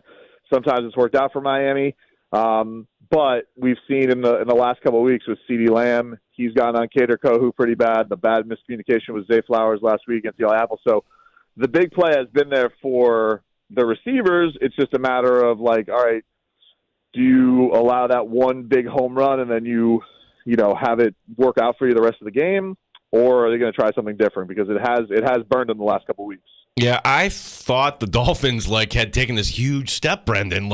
On Christmas Eve, there they were, knocking off the Cowboys, and here you had the division within your hands. Yes, it would be tough. How do you explain what happened against Baltimore? Yes, Baltimore's really good, but to give up 50 points, how do you explain it? Yeah, well, it was a couple of things. I think one of the things that's been a bit of a problem for Miami, they're in this first year with a lot of expectations, and people have made a big deal about, well, they can't beat good teams. And yeah, but they haven't gotten the doors blown off them by a lot of them. There's just been these inopportune mistakes, and they allow them to snowball. So when I watch these games, I would say honestly Buffalo's probably the most outclassed they've looked all year early in the season. But with Kansas City, with Philly, before Philly self-destructed, and with Baltimore, there were these moments where you're like, all right, the Miami Dolphins made a catastrophic mistake there. They can't let that snowball and bite them in the butt, and it always does. And so that's the interesting thing is, can they avoid those catastrophic mistakes? And if they do happen, can they truly turn the page on it? With Baltimore, you're going to know you're going to be in a high scoring affair. You just saw what they had done to San Francisco. Tyreek Hill can't drop a touchdown in the end zone. You settle for field goals. You can't have turnovers before the half. These are things that are not escapable. You can't have that happen if you're going to be an actual elite team. So I think everybody believes in the talent. It's just a matter of, are they ready for this level of competition and these bright lights? And obviously Sunday night's going to be a big test in that. And Brennan, you mentioned Tyreek Hill. I mean, this week has been a crazy one for Hill and his family. My question to you is more about the focus of this team, all the injuries that are happening, guys that are being asked to step up. You've got cameras in your faces with in-season hard knocks going on, and then your wide receiver one has a fire at his house that's being broadcast to all of Miami. Where's the focus of the Miami Dolphins heading into Sunday night? They've done a pretty good job of always putting the bad stuff behind them, and they haven't had a 2-game losing streak all season. They've been very, very good at home all season, especially after that, awful meltdown on Monday Night Football against the Titans. They were able to put that behind them and go get a shutout. So they've done a pretty good job of blocking out the noise. They've seemed to kind of embrace hard knocks. Their coach is a bit of a ham. He likes the cameras. So I don't think that bothers them. The Tyreek Hill thing is a good question because, that's not only a scary thing because you lose your home, but I mean, the investigative reports initially were that it was, a kid in the house who was the starter of the fire. So that's got to be, as a dad, just something that really, really rattles you a little bit. But, he is Tyreek Hill. I mean, his speed doesn't go anywhere. He has been more banged up. I mean, ever since that Monday Night Football injury, we haven't seen quite the amazing Tyreek Hill that we had seen in the basically first 3 quarters of the season. It looked like maybe he was going to chase down Calvin Johnson. But this is what these guys, this is what Tyreek loves. He loves these kind of opportunities on a big stage. It does sound, after hearing Jalen Waddle today, that he's going to try and give it a go. and that obviously makes things a lot better for Tyreek Hill because you got to respect the speed of Waddle as well. Brendan, I am old enough to remember Kelly and Marino, and certainly Don Shula, Marv Levy. I was there when Brian Cox gave the double bird. I mean, that was the rivalry way back when, Dolphins and Bills, and maybe we're getting to this, and I guess my question is, does anybody care that the stadium could be half Bills fans coming up there, or do you just say, hey, it's great, it's good for our economy, spend a lot of money while you're here? That's just not, yeah. I mean, like, if you guys are, just to kind of give the taste of South Florida, like, we're a transitional state as far as, like, everybody's moving down here. That's not a new thing. There were a ton of Cowboys fans there. When the Patriots were up, there were a ton of Boston fans here. That's basically where you go because a lot of people are from the Northeast who moved down here because it's beautiful. I don't know about you guys. I'm in 77-degree weather right now. It's beautiful and clear skies. I don't even know what snow is. But this guy. I just letting you know. Like, this is why we're a great place to vacation, I think. And if you're a Dolphin fan and you can make 4 times your money on a ticket, hey, some people it's tough for them to say no on that. However, I don't think people are worried about it. Like, the Dolphins have been very, very good at home. This is not like a new thing of a lot of home fans that happen with the Cowboys, too. I will say they're a little bit more wine and cheese. You guys are jumping through flaming tables, so you're a little bit more hardcore. But, no, I don't think it's a thing that the Dolphin fan or South Florida fan is concerned about. That's really nothing new here. That happens in a lot of big sporting events down here just because we have so many people from other places that are down here. I think this stuff about there's going to be over 50%, I think that's wildly overblown, but I think it's noticeable when you go to a place and you're like, oh, wow. There's a lot of road fans there. I do think that the interesting thing about that is I do think Dolphin fans travel pretty well to, places in New York and all that. And so it's just a place of, hey, this is a vacation destination. A lot of people will spend big money to come down here and watch their team in a huge game. Tough people to say no to that because it's not like the Dolphins season tickets don't sell out. They have a waiting list for them. There's a lot of people who do care about this team, but, other fans want to visit here. And there's money to be had. Just to give Brendan some perspective, I want to revisit something I said earlier today about our climate versus the climate down there. I was saying earlier, Brendan, that the last actual sunny day that I can remember, beginning to end, where you had just wall-to-wall blue skies and sunshine in Western New York, it was that Week 4 game against the Miami Dolphins. That's how long it's been. No, we don't have any snow, but you have the benefit of blue skies and sunshine pretty much every day down there. So, yeah, you're not wrong when you say that there's a lot of people in Western New York that are going to make the trek down to Miami, if only for that.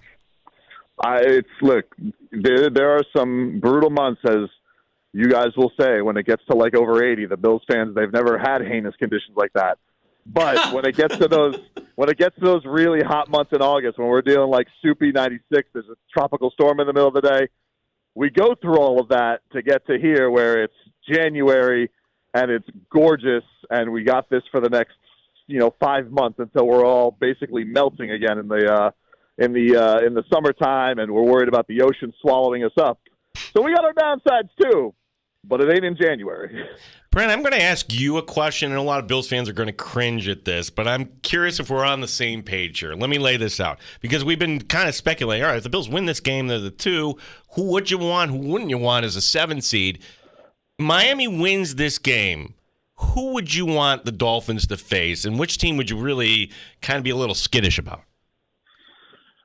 I don't know if it would end up on any shot of them ending with the Browns. I do think the Browns scare me a little bit with their ability to run and how much they've adjusted. They've dealt with a lot of the injury stuff, but I think that'd probably be I don't think that works out. But Jacksonville, I'm not really scared of Jacksonville. I think that they've had they have, first of all, pretty wonky division. It's a whole lot of mediocre. They have a quarterback who's prone to turning over the football. He's also pretty banged up, so Jacksonville will be a team that I would be okay with them facing. If they end up having a rematch with Buffalo, I mean, that's always tough. My co-host Leroy Horde always remembers, he's like, I have the distinct honor of being a guy that lost to a team 3 years in a row when he was on the Browns, and his Browns ended up playing the Steelers in the wild card round. They lost to the Steelers all 3 times.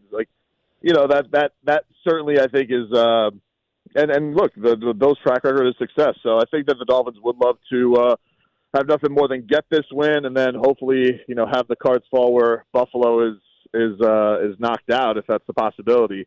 But we'll see. This is going to be a fun one. Yeah, and Brendan, when you and Leroy are talking about this game and the matchup, what scares you going into this game about the Bills? Is there a matchup specifically that you feel like the Bills could exploit to their benefit that makes you nervous as a guy that's close to the Dolphins? Well, I'm concerned with the linebacker spot for the Dolphins right now, and honestly, I thought the guy that other than Lamar last week that made the biggest difference was Justice Hill, and so your running back. I mean, James Cook has been just such a monster this year, and there's so much talk about his brother possibly coming down here, so everybody knows that family well down here in South Florida, and Jerome Baker's coming off of a pretty gnarly knee injury. He's going to seemingly give it a go. So the Dolphins get their leader back in the middle of the defense again. But how good is he? How fully go is he? Can he cover guys? Is he going to be a little bit gimpy and things like that? So, that ability to, kind of expose the Dolphins linebacking core is going to be interesting to me because it's been starting to hurt them a lot more in these games after having pretty valiant efforts. But as the pass rushers have dropped by the wayside, as you lose some of your secondary guys, then the other holes kind of get exposed, and you can only have so many backups on your defense that can kind of hold the fort down. So I'm very interested to see what Jerome Baker looks like in this game and how healthy he looks after missing a bunch of time. Brandon, I know we talked about this back before the Week 4 game, but it's remarkable to me, the story of Tua, where, okay, maybe they're moving on from Watson. Maybe there's something with Tom Brady. And now here he is, the guy. And now it's contract time. So whatever happens here in the next month after the season ends, how does this all play out with Tua in the contract? I honestly think they're going to end up giving him a contract because if you're Tua, like the biggest questions into this year, before we talked about, divisions and goals and all that, just personal goals for him was, will he play every game? Well, he did. And he now finds himself as the leading passer in the league. He's done a pretty darn good job and has kind of kept up his end of the bargain. He obviously has a tremendous relationship with the head coach. Neither of them, I think, are going anywhere. And I think you're talking about a very young player who they, made the playoffs last year with him hurt. This year they got to 11 wins. Maybe they'll be at 12 and winning a division. Maybe they won't. I think that will this game determine whether or not? I mean, Tua would probably have to have a really catastrophic performance. Like even with the Ravens game, I thought Tua was not like the first, second, or third problem of that game. Like he had his receivers let him down some big spots.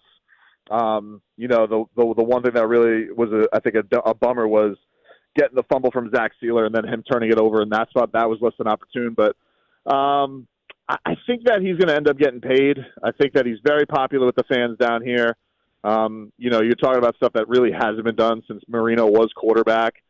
I know people always seem to have very polarizing opinions about him. The guy really works his butt off and has put in a ton of work to get himself improved. And now it's just a question of I do think that people are waiting for those signature moments. He had one against being able to lead them against Dallas.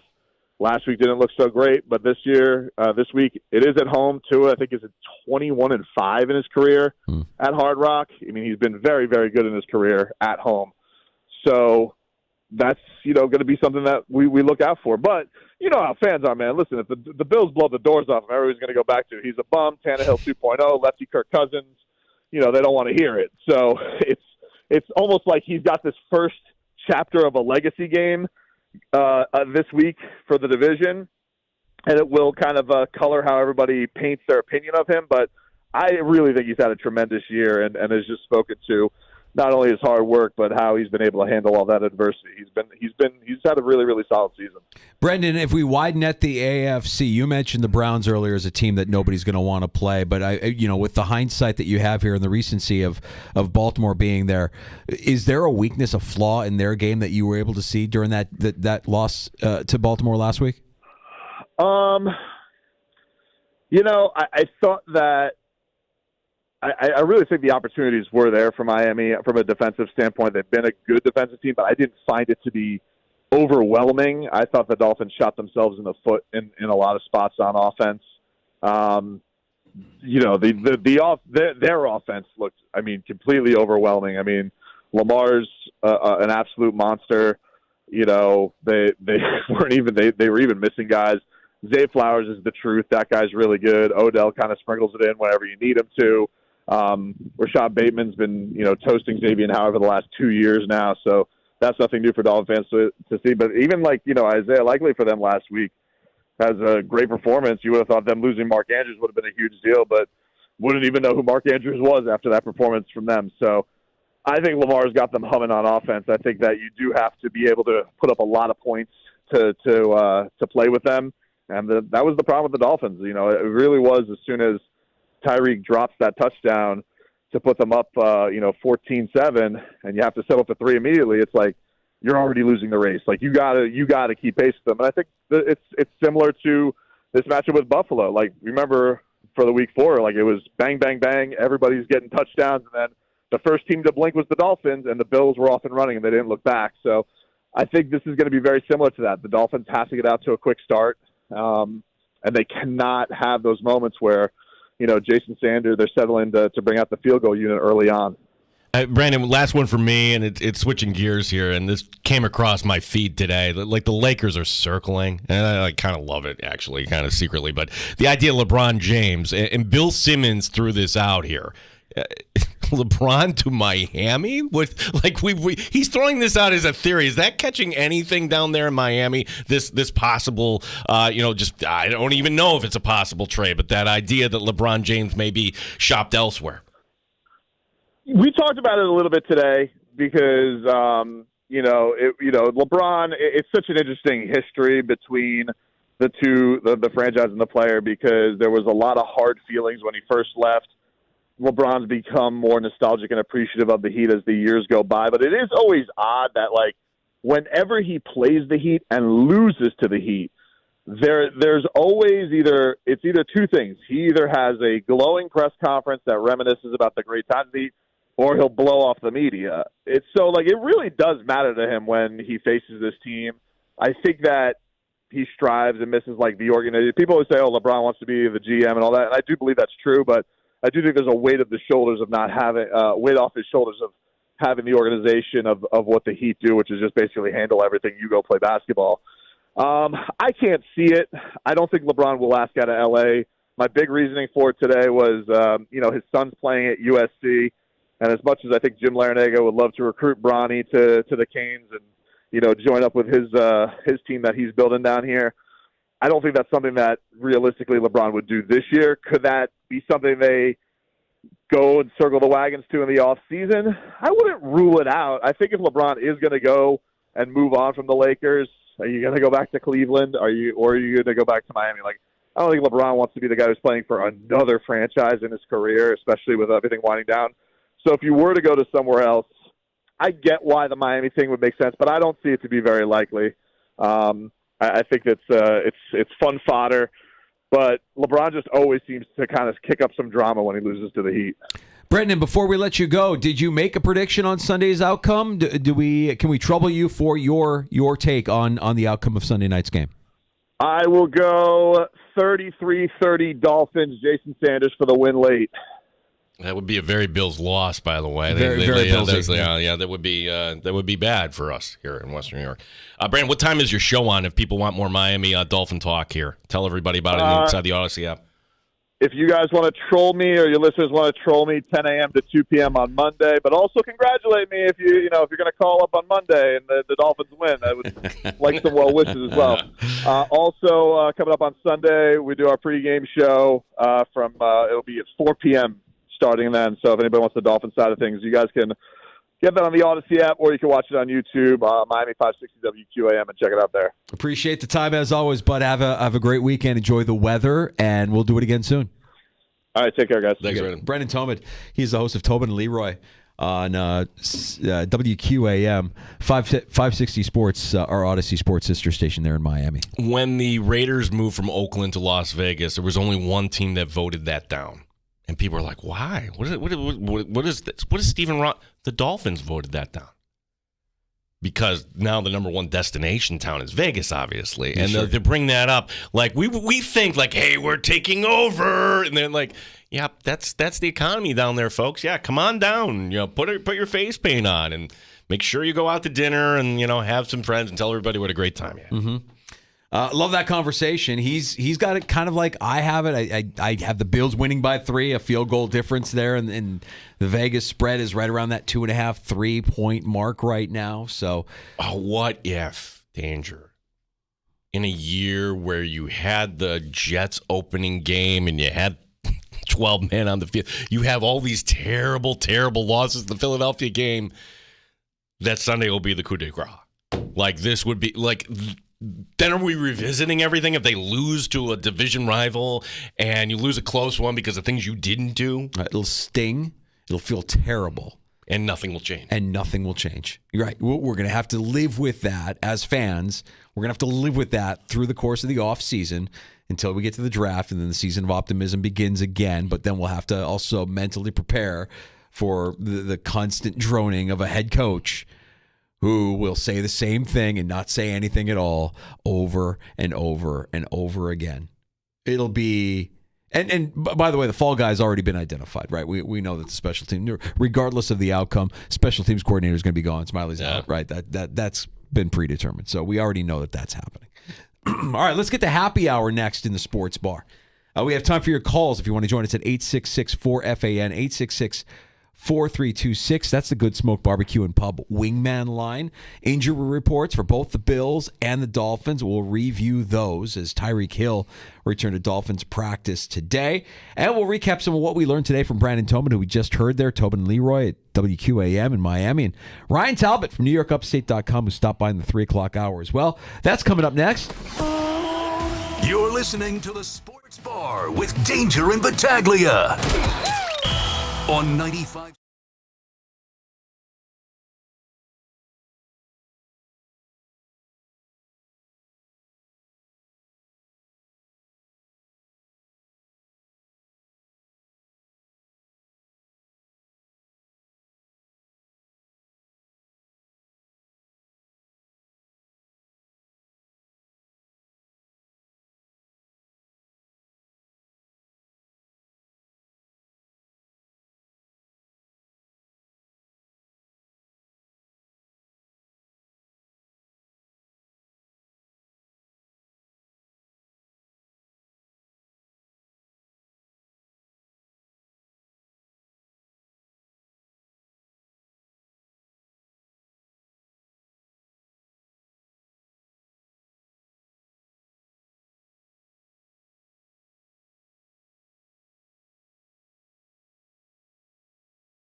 HD2 Rochester and streaming online and in the Odyssey app at The Fan Rochester. The sports leader, 95.7 FM and AM 950. The Fan Rochester. Always live on the free Odyssey app. The Fan Rochester Sports Update. Bills center Mitch Morse questionable for the game Sunday in Miami. The center has an illness. Our coverage will begin at 4 o'clock here on The Fan Rochester. Tonight it's hockey night in the Flower City. The Hammers hosting Cleveland. Head coach Seth Appert on the opponents. Yeah, they're playing great. I said at the beginning of the year I thought they were the best team in the division, and it's proved right. Credit to their group and their coaching staff that they've been able to maintain that as some guys have went on. They still have a pretty dynamic group of weapons on their team right now. Don Stevens, Andrew Mossbrooks will have the call beginning at 7 here on the Sports Leader. Wayne Wilson's RIT Tigers, they're home tonight as well. The Tigers hosting Clarkson. Got a trade in baseball today. Robbie Ray going from the Seattle Mariners to the San Francisco Giants. Gene Battaglia, the Sports Leader, 95.7 FM and AM 950, The Fan Rochester.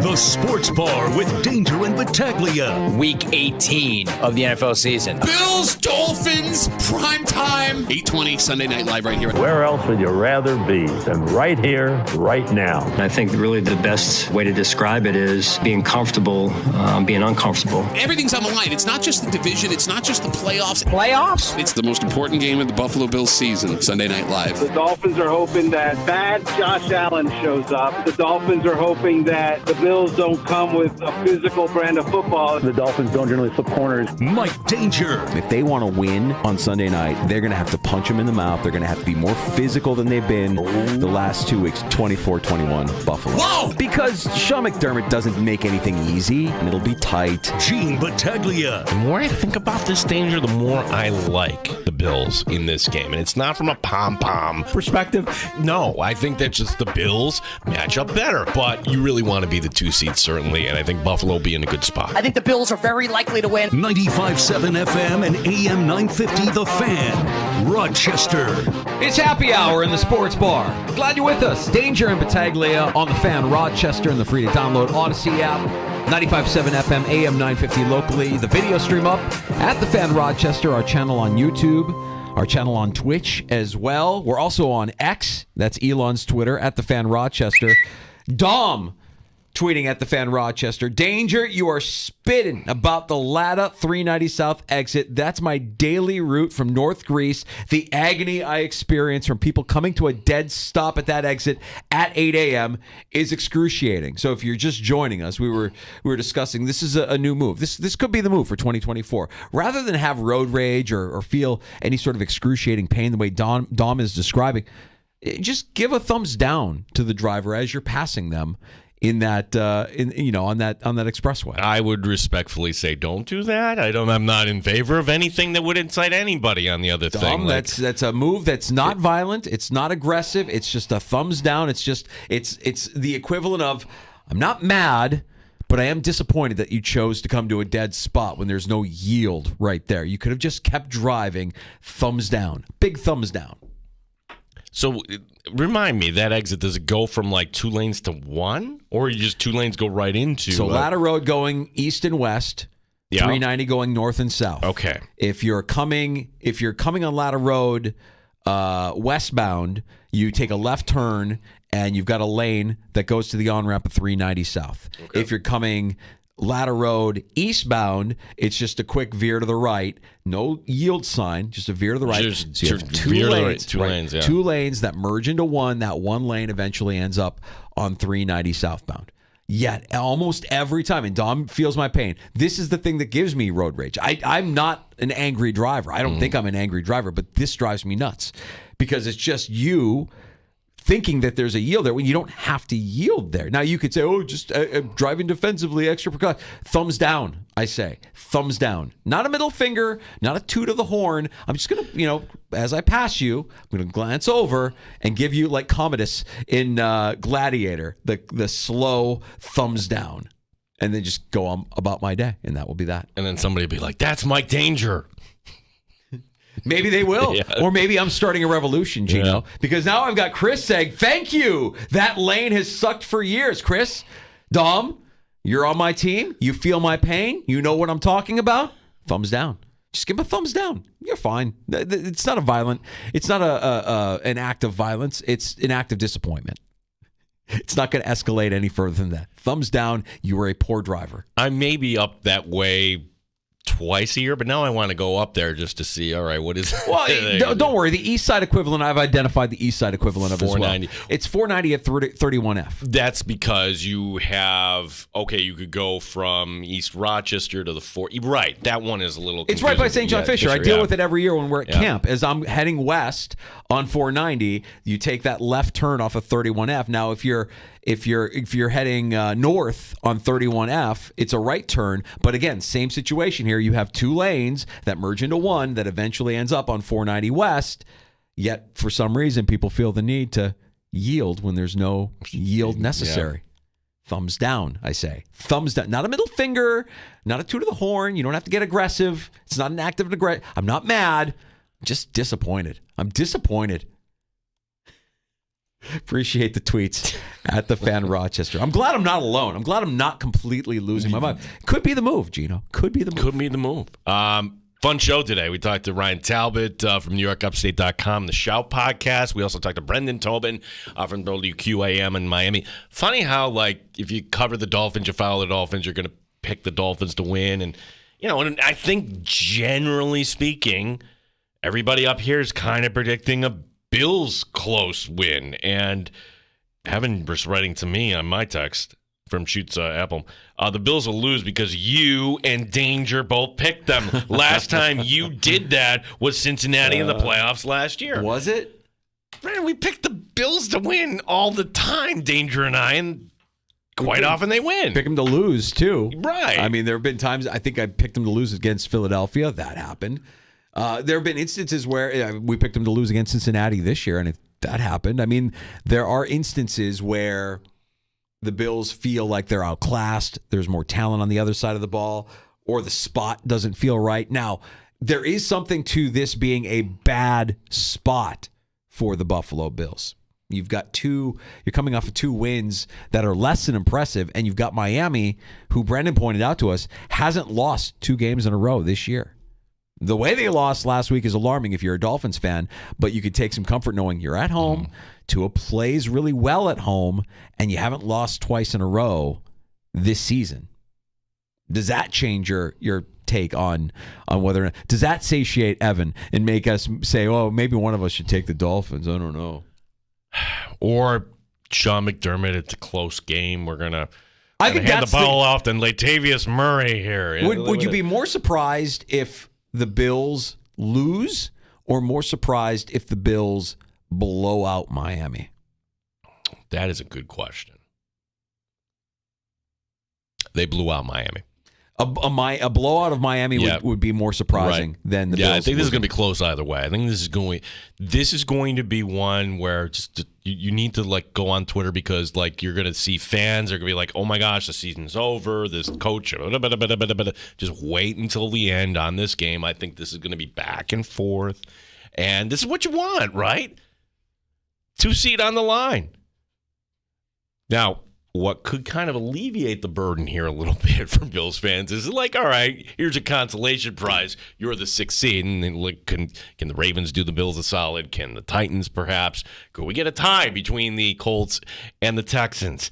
And as some have pointed out, Danger, another trip to Kansas City if you're the 6th seed. It would be in the works. And I also believe, look, if you can't handle your business, regardless of what these other games outcomes are, if you can't handle your business against a team that Josh Allen has owned, that just got drubbed by Baltimore just last week, you probably don't deserve that 2 seed, and you probably don't deserve the postseason berth, even though a lot of people would have the Bills right now as the 3rd best team in the NFL. Josh Allen, 10-2 against the Dolphins. Of those 10 wins, 5 times, he's been named the AFC Offensive Player of the Week. Now, granted, they weren't all against Vic Fangio, but the one game he did play against Vic Fangio, he looked pretty good there. So I guess that's what we're trying to wonder here. The news out of Miami today, Xavier Howard is officially out. So congrats to the Dolphins. They're going to have to start Eli Apple in this game. Should they put Jalen Ramsey and have him follow around. Ramsey, talked to the media today, and of course he said the thing you would expect him to say, hey, whatever they want me to do, I'm happy to do whatever they, ask here. So I would imagine that won't be consistent, that they have to be able to adjust, right? If you go into that game saying, all right, well, we're going to keep Ramsey on one side of the field because that's the way we've always done it, that might be to the detriment of your success. You might want to adjust and have Ramsey following Diggs, I would imagine. But again, this is the assumption of rational coaching. And Vic Fangio is a good defensive-minded head coach. From his time in Denver, he's always had a good defense. And his defense in Miami isn't a bad defense, but he's just banged up right now, and he's not playing with a full deck of cards. So that'll be interesting because that feels like a exploitable matchup. Anybody versus Eli Apple feels like something you could exploit. Yeah, and when we're talking about, if they don't flip the corners, do you feel confident in a big Gabe Davis game, a big Khalil Shakir game? What I feel confident in is the Bills' ability to run the football and be physical, a la what they did against Dallas, because I think that actually is what Sean McDermott desires more than anything. It keeps Miami's offense on the sideline. It's the C word. No, not that one. It's complementary football. Did you just think of that now? So if that is what Sean McDermott wants, I mean, he wants to be able to run the ball, eat the clock, keep his defense rested, keep their offense on the sideline. That would be, they haven't been able to do. Look, New England's good run defense. I don't know what the Charger game was. The Charger game is still a mystery to me. I don't know what that was. Turnovers. Whatever happens, okay, out the door there. It's interesting take though, because this whole week we've been exploring what Diggs' production, what happened, and the idea that he didn't get as many snaps as Khalil Shakir is, to me, it's telling. There's a story there. What is the story? And as a Bills fan, you got to prep yourself. Like, what would the world look like if, oh my God, the team is out of it? Well, the story then all of a sudden happens. What was this? Was this the last game we'll see Stephon Diggs in Buffalo? We have to kind of brace for that, because is there something health-wise going on with Stephon Diggs? Is there something internally beyond whatever happened in June that we don't know about? Because I'm not buying the Sean McDermott, well, there's certain packages that we use and they're, to product. No. Right. Lie. Every package should have Steph Diggs on the field, period, end of story. Third down, you want your best weapon on the field. Yeah, I'm not buying that either. I did find an interesting piece today, Tim Graham putting this out there, and it's Devin McCourty of Football Night in America, Sunday Night Football on NBC, former New England Patriot, so I know a lot of Bills fans will want to take this with a grain of salt, but he wonders what those issues are as he reviews and studies the film with Steph Diggs. And his quote, I think their offense is trying to prove to Diggs that they don't need him. Now that feels awfully sinister for a team that's trying to claw their way into the postseason. But at the same time, given the history, given what we know, it's a tough pill to swallow, but it's a digestible pill. I would listen to that. I would listen to that. And someday, I'm sure Steph Diggs will have an unbelievable story about his time in Buffalo. And if it goes badly for the Buffalo Bills and they somehow find themselves on the outside looking in, this becomes, I think, the story of 2023, because it will be the one thing that happened through the entirety of the season, from mandatory minicamp to how the season ended. If Steph Diggs isn't productive or they lose and Diggs just is invisible the way he's been, maybe it is an injury. I know a lot of people are pointing out that in the Jacksonville game, Diggs looked like he was grabbing his core, and maybe he's been dealing with a core injury throughout the course of the season. It just hasn't shown up on the injury report. The McCourty thing, courtesy of Tim Graham of The Athletic. That would be bad too. Like, you mean to tell me the Bills play games with their injury report danger? Like, there could be guys that are hurt. It always amazes me when we get to the end of the season. Oh, yeah, this player's having surgery on this, and this player's having surgery. Like, wait, we didn't know anything about this. These guys are all banged up at this point. Yeah. So, to me, the idea that Steph Diggs is playing through them. They're trying to limit his reps. I don't know. If you're trying to limit his reps, then keep him on the field on third down. What are we doing? We're lying about a player's health is what we're doing. Yeah. More than anything, that's what we're doing. And if that is true, then the NFL has to kind of like sniff around and be like, whoa, what's going on with that? Well, and listen, you could say from a Bill standpoint, I don't care. Keep it quiet. Here's why. Because with wagering and everything when it comes to daily fantasy and when it comes to fantasy football itself, wouldn't it be helpful to know that, again, we don't know if there's an injury, but you need to disclose that. Right. But again, the arrogance of NFL owners, NFL coaches, NFL GMs, they don't care about your fantasy team. They certainly don't care about sports. The integrity of the game is of the utmost important for the league, but honestly, they just want to win. They want any competitive advantage they can get. No, but that's where you have to have somebody to say, like, this has to be disclosed, because if somebody on the inside knew, okay, I'm betting the under on the over-under on Steph Diggs receptions. Yeah. But it would be some sort of petty, vindictive nonsense if it was Sean McDermott meddling in Joe Brady's offense, kind of to prove a point that we can win games without Steph Diggs putting up monster numbers the way he was at the beginning of the season with Ken Dorsey. I'm only going to say that falls under the one game. It's under New England, because what happened in the Dallas game, I give credit to Brady. Like, hey, we're running. Let's keep running. Sure. And it was the McDermott dream game, right? Any head coach. Yeah, any head coach. And then you go to the Chargers. The Charger game, weird. Okay, short week, new interim head coach, whatever. You were sloppy, and you had to find a way, and they did find a way.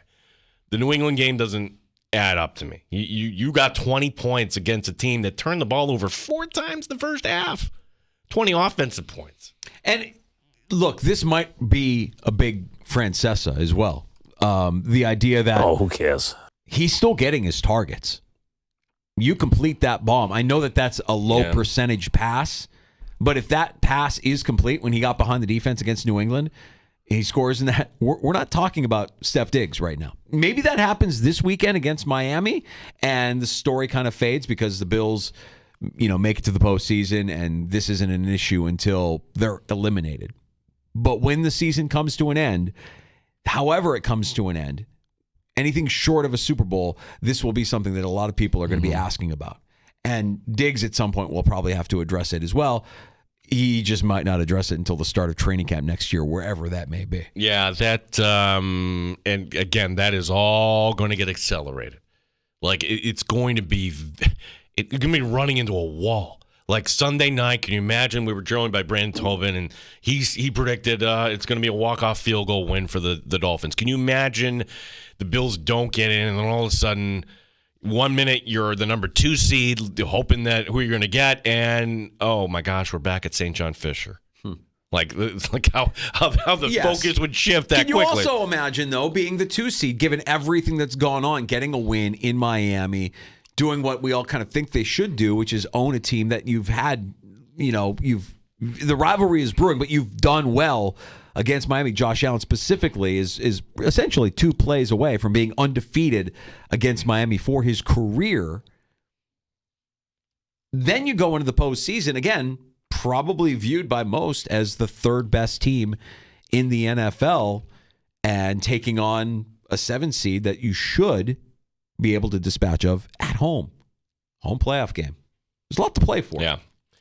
I come back to this. Like, what would bring me optimism about this game? It's actually up front. It's the D-line danger. Couple things. One, having Daquan Jones back, that's big. You gave him 25 snaps last week. I didn't think we would give him that much, and he was productive. And Ed Oliver having his best year, Ed Oliver chip on his shoulder. If you don't have Raheem Mostert in this game, he's questionable. I would expect they suit him up, but is he really going to be that effective? Can you shut down Achane and that running game? Can you be physical? And can you get to Tua a few times? And this is another big question, and I don't know the answer to this question. I'm fascinated. You have a future Hall of Famer on this team. It's a fact. Von Miller's going to be in the Hall of Fame, and he was a healthy scratch last week. Had nothing to do with legal problems or anything like that. It's just the recognition that, like, hey, he ain't cutting it. So was that a 1 week, let's reset here, or will the Bills, in my opinion, do the right thing and give more reps to everybody else and keep Von on the bench? Danger, how do you see that playing out? Yeah, I see Von Miller on the bench. I see him as an inactive. I mean, if the defensive line is healthy and Epeneza's healthy and Rousseau is healthy and Floyd has been fantastic, I mean, you don't need right now. I'd say Kingsley Jonathan deserves those reps more than Von Miller. Kingsley Jonathan is playing better as a pass rusher in that role than Von Miller has all season. Von Miller has been a zero coming back from that ACL. It's unfortunate. He is a Hall of Famer, but when it's all said and done, I think we'll look back at the Bills era of Von Miller's play and just view it as a colossal failure. This is a whiff by Sean McDermott, a very expensive whiff by Brandon Beane. That you invested in something that you know your defense needs. You need that pass rush. I mean, imagine you got it from Leonard Floyd. You got from Leonard Floyd what you really were hoping you were going to get based on what you're investing in Von Miller, and you just haven't gotten it since the injury. Some glimpses of it last year before the injury, and that was nice, but he ain't coming back. I think he's inactive. It was a fun first half of the year last year with Von Miller out there. He was a difference maker, Danger, I would say, particularly one win in Kansas City. I was actually kind of stunned they did it, to be honest. I'm like, wow, they really benched Von Miller here. And good for Von. You're like, kind of staying down, like not talking to the media, not complaining about this. It's the end of the road, man. I think he has to recognize it. I mean, he's not playing at the level he wants to play at, and it sucks to get old. It really does. And those injuries add up, and those knee surgeries are hard to come back from. And it doesn't surprise me. I want it to be surprising, but it doesn't surprise me. Even though he's as physically gifted as he is and as skilled as he's been, he's old, man. He's washed. And it's a sad thing to see, and he's probably going through it right now on top of all the other stuff that he's got going on off the field. I don't know why you would invite that back into your lineup. He can be, as far as I'm concerned, and short of an injury, he's inactive the rest of the season. Why bring him back? You can always reach out to us at 866-4326. That is the Good Smoke Barbecue and Pub Wingman line, 585-866-4FAN. We're also on Elon's Twitter at The Fan Rochester. One of our regulars, Chris from South Central Kentucky, listening on the free-to-download Odyssey app and watching along on The Fan Rochester's YouTube channel. The only time when I get nervous about a Gene Battaglia pick for a team to win is when he does so while breaking into song and dance. Oh, Chris is referencing your Survive and Advance picks from earlier in the season. You were ending each pick with the song and dance. Yeah. I don't think did I do a song and dance for the Dolphins pick here? I don't think so. No.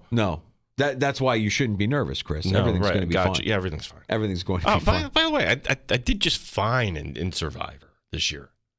Well, you didn't win. I didn't win. You did well in Guillotine Fantasy Football. Yeah. That one you can hang a banner for. But we can't sit here and say that you just did. There is no fine. There's no in fine. Survivor. It's either you win or you lose. Yeah, there aren't even steak knives. I mean, it's like you're either the winner, and it's the same thing. Poor Brian in East Hilton, the unsanctioned runner-up to Gino this year. He can cut the hell out of a filet now with the steak knives that he got, finishing in second place. Let's get to a round of shots next in the sports bar. All right, are we buying in on the Sabres? No. After this game against Pittsburgh, they got 6 straight home games after that. Do you think that's an advantage? I know. A Tuesday night at home against Seattle kind of feels like a loss. But, all right, for one night, it was fun, right? The NBA will set you up. Fun ending last night we'll kind of revisit as well. Do you remember Oscar Pistorius? Yeah, he's in the news today. That's the guy with the limbs, right? Missing limbs? Yeah. Olympian. Jail. Right. Murderer. Yeah, I don't have to say alleged. He was convicted. Right. Got an update on that. Okay. Also, of the top 100 TV programs in 2023, Mike Danger, how many do you think were NFL broadcasts? Do you want me to guess now, or do you want me to hold my guess? Guess now. We'll see how close you were. 98. Okay. 98 out of 100. Well, you said 98. I see what you're doing there. We'll get to a round of shots next in the sports bar. And we have time for your calls before we close up shop as well. You can join us at 866-4FAN for last call, 585-866-4326. You're listening to the Sports Bar.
Sports update. Mitch Morse is questionable for the Bills-Dolphins game on Sunday. The center has an illness. Bills and Dolphins, our coverage will begin at 4 o'clock here on the Sports Leader. Head coach Sean McDermott is excited. And we've been in this situation for weeks, and our players, our team are very resilient. And, we're led by our leaders, and those guys have done a phenomenal job leading this team, and we've been through a lot. And so you learn from those experiences, you lean on those experiences moving forward.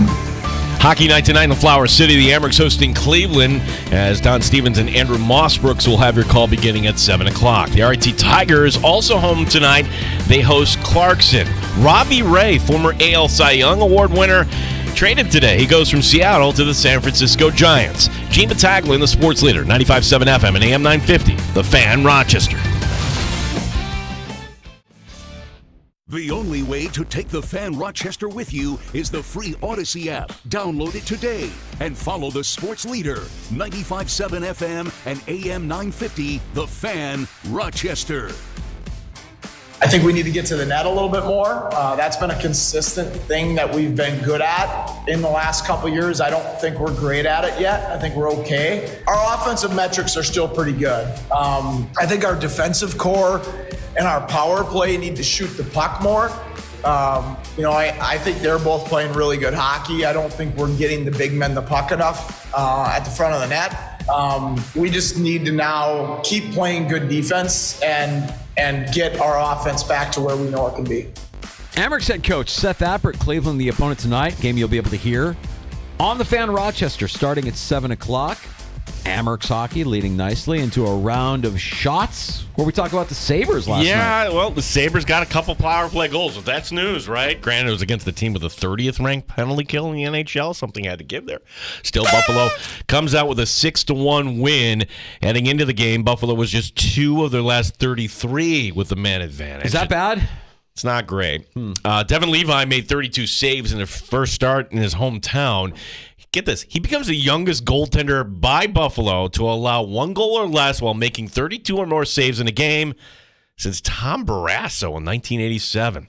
Name from the past. Buffalo playing in Pittsburgh tomorrow night. That game you'll be able to hear on 96.5 WCMF Amerks in Cleveland tomorrow. I'd have to look and check. Has a Sabres goaltender had a shutout? Have either of those guys or Comrie had a shutout this season? I don't remember there being a game where the Sabres like, oh yeah, shutout victory for It doesn't come, it doesn't pop off. No, right? Did like UPL maybe? I'd have to look. I mean, if it happened, it wasn't like a memorable, like, oh my God, what a great shutout win. Like it always, and last night was maybe, I would say maybe the closest I felt to like, oh, he could have gotten the shutout in that game. The Sabres just. Wow.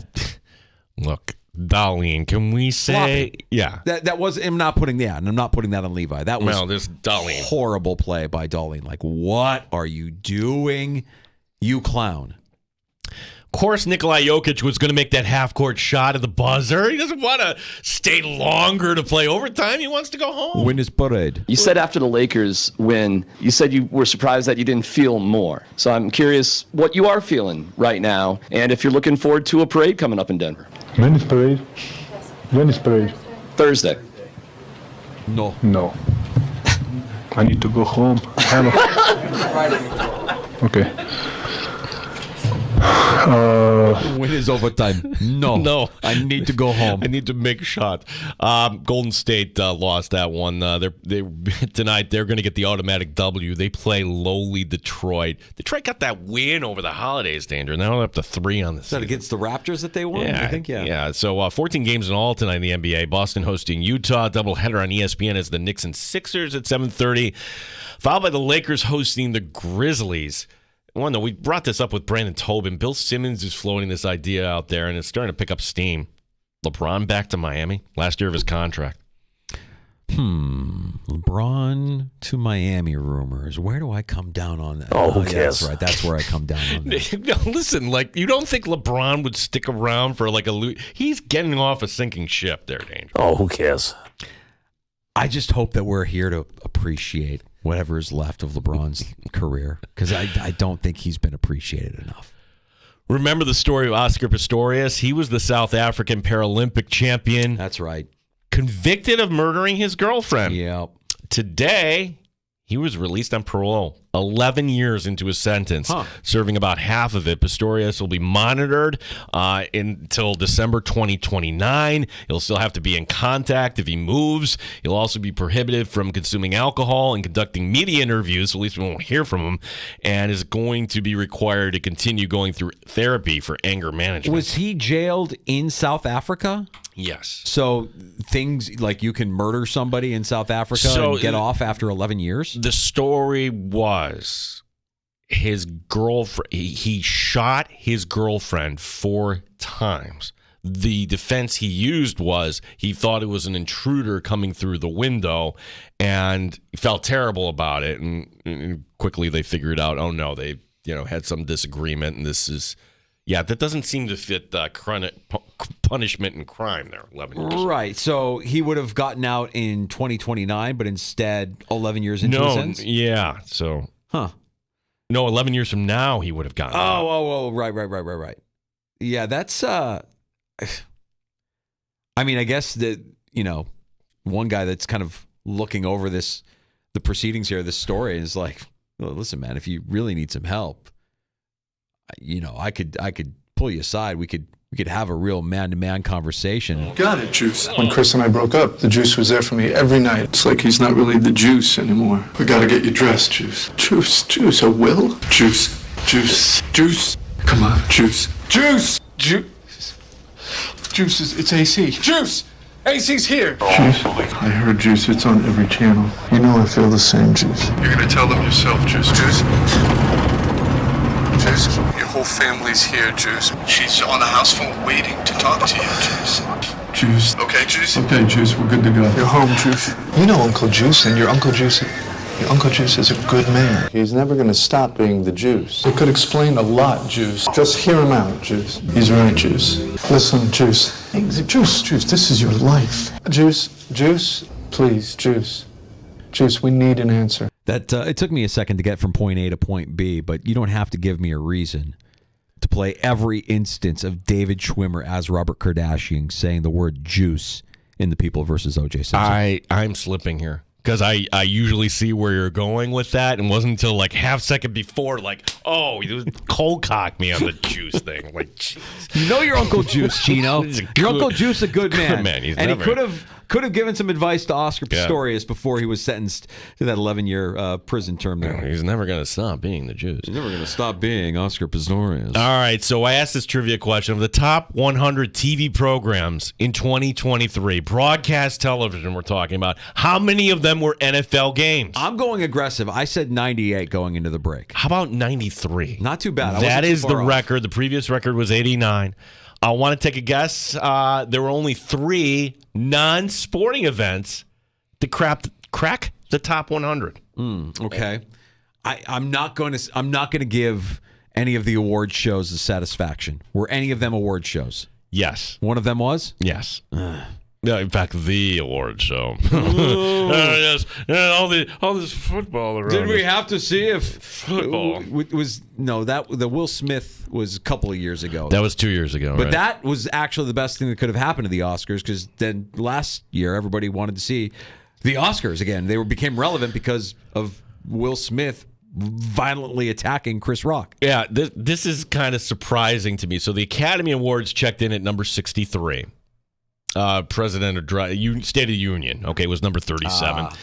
And then the Macy's Thanksgiving Day Parade at number 23, featuring artists that you saw at 98PXY's Summer Jam years ago. Yes, of course. Did Flo Rida make an appearance? Maybe a couple of instances of Jason Derulo. Lunch Money Lewis. Oh, yeah, he's got bills to pay. He's got bills. He's got to pay.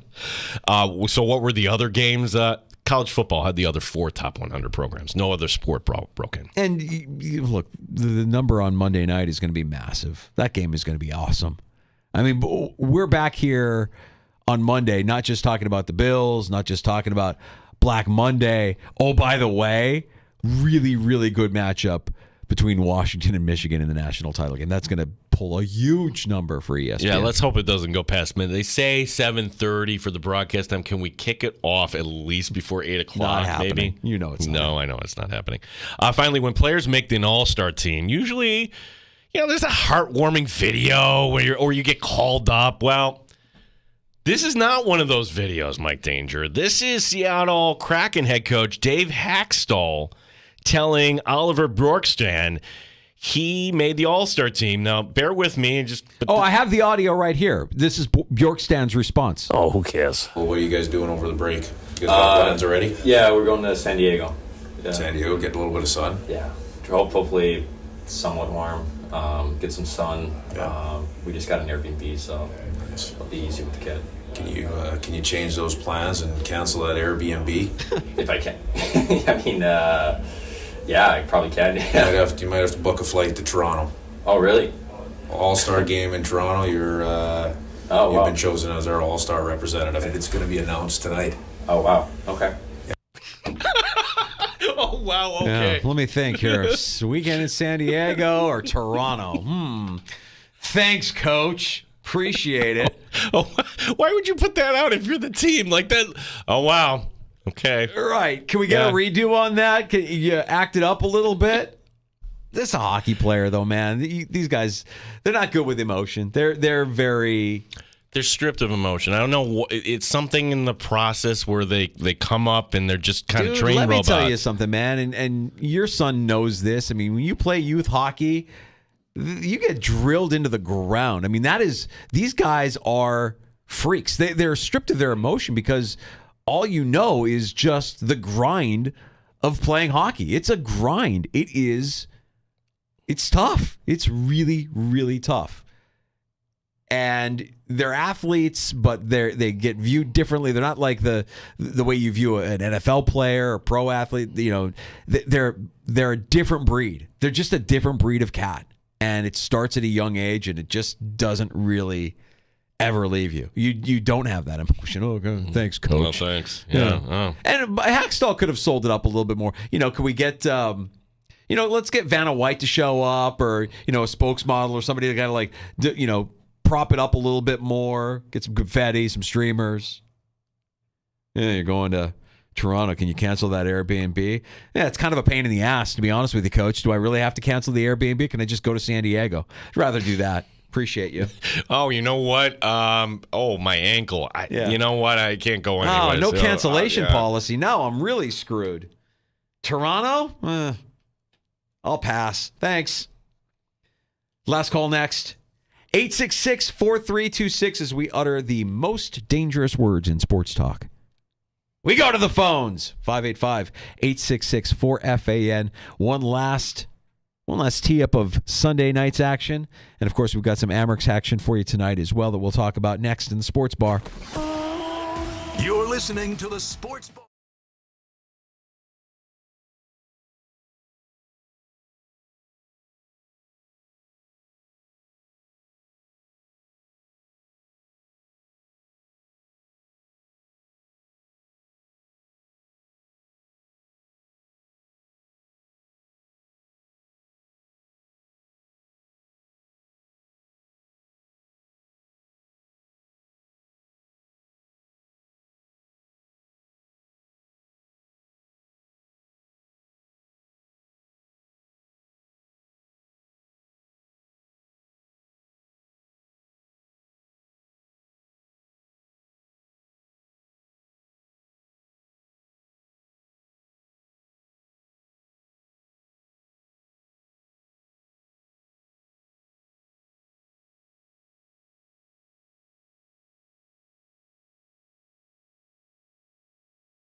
It's been going well. You know, like I still have another game in the regular season to prove that, but like I can't even like sugarcoat it. Like it's a whole different mode, man. It's a whole different vibe, whole different energy. So yes, this has definitely been my best season, and still a lot more to come. Bills Pro Bowl left tackle Dion Dawkins. It has been his best season as a pro, and if the Bills are going to get the win on Sunday night, maybe that brand of physical football that Dion Dawkins has excelled at this year is a recipe for success. Plenty of conversation around the game with Brendan Tobin, the host of Tobin and Leroy at WQAM, our Odyssey Sports sister station in Miami from last hour, and Ryan Talbot of NewYorkUpstate.com, who's fantastic as always when he stopped by the sports bar with Danger and Battaglia in the 3 o'clock hour. If you missed either of those conversations, plenty of ways for you to hear them in the free-to-download Odyssey app. Just search out the sports bar wherever you get your shows, and follow us on X as well, at The Fan Rochester. You'll always know when our episodes are going live. You could say this has been a trying year for the Bills injury-wise, but in one area it hasn't been, the offensive line. The Bills are in a position to start left to right the same 5 guys 18 consecutive weeks. However, there is one question mark, and this is the surprise one from today. Mitch Morse, under the weather, it's listed as an illness and did not practice today, and the Bills, they put a questionable tag on him. So kind of read between the lines on that. And I think they would be okay with Ryan Bates going at We center. haven't seen Ryan Bates all year. Isn't that funny? Yeah. Like, Ryan Bates was a starter last year. I haven't seen him all year. Would we see him Sunday night? Just to say, oh, we can justify the salary that we're paying him. Because you haven't really used him or seen him at all this year. Mitch Morse has been great this year, too. The entire line has been fantastic. Yeah. I just don't want the Bills to get in this false sense of security, like, oh, yeah, problem solved. No, like, at some point, you don't know how much longer you're going to have Morse. And you got a lot out of Spencer Brown, I want them to invest a little bit in the draft on the offensive line this coming April. No question. And Eric Cromer done a great job with the offensive line as well, Bills offensive line coach. We have the game for you on Sunday night. Pre-game actually starts 4 o'clock Sunday afternoon from Miami on the Buffalo Bills radio network. And then Chris Brown, Eric Wood, and Sal Capaccio will have the play-by-play coverage for you just after 8 o'clock as the AFC East is on the line. Bills win. They win the division. They also clinch the 2 seed in the playoffs, which get underway, the NFL playoffs, which get underway, Super Wildcard weekend next weekend. It's getting to be that time of year. It gets crazy. The Super Wildcard weekend is, you could argue, well, what would you take? Super Wildcard weekend or divisional round? Divisional round weekend, you'd say, is the quality of play, and it's just... You bring in the top 2 teams. You have teams that have won already, that they're on a little bit of a roll. To me, the divisional round is... I put that ahead of the AFC-NFC championship. I would go this. In fact, I would put the wild card round like at the bottom here. I would go, well, I don't know. Would I put the Super Bowl at the bottom? I would put divisional, then the AFC NFC championship game, wild card, then Super Bowl maybe. Super Bowl's last. Yeah, because at that point, the least amount of football. It's the least amount of football. It's 2 weeks of hype, right? And then 10 minutes to go in the game, and it's like you realize it's Sunday night, and it's like that's you don't like the feeling. It's depressing. Oh no, it's over. Oh no, what are we gonna do without football in our lives? When are the Oscars on? All you'll have in life is football. Yeah. All right, so if you missed Brandon Tobin, if you missed Ryan Talbot, find it in the Odyssey app. It's free to download wherever you get your podcasts. Just search out the sports bar. Now, the Amerks at home tonight. It's a home-and-home series this weekend against Cleveland. So in Cleveland tomorrow night, we'll have all of your Amerks action here on the Fan Rochester, your proud home of Rochester Americans hockey. And Seth Appert will stop by the sports bar next week, Tuesday, his usual spot, and we'll recap all of this weekend's action for the Rochester Americans. Yeah, as what will the world look like when we are back on Monday?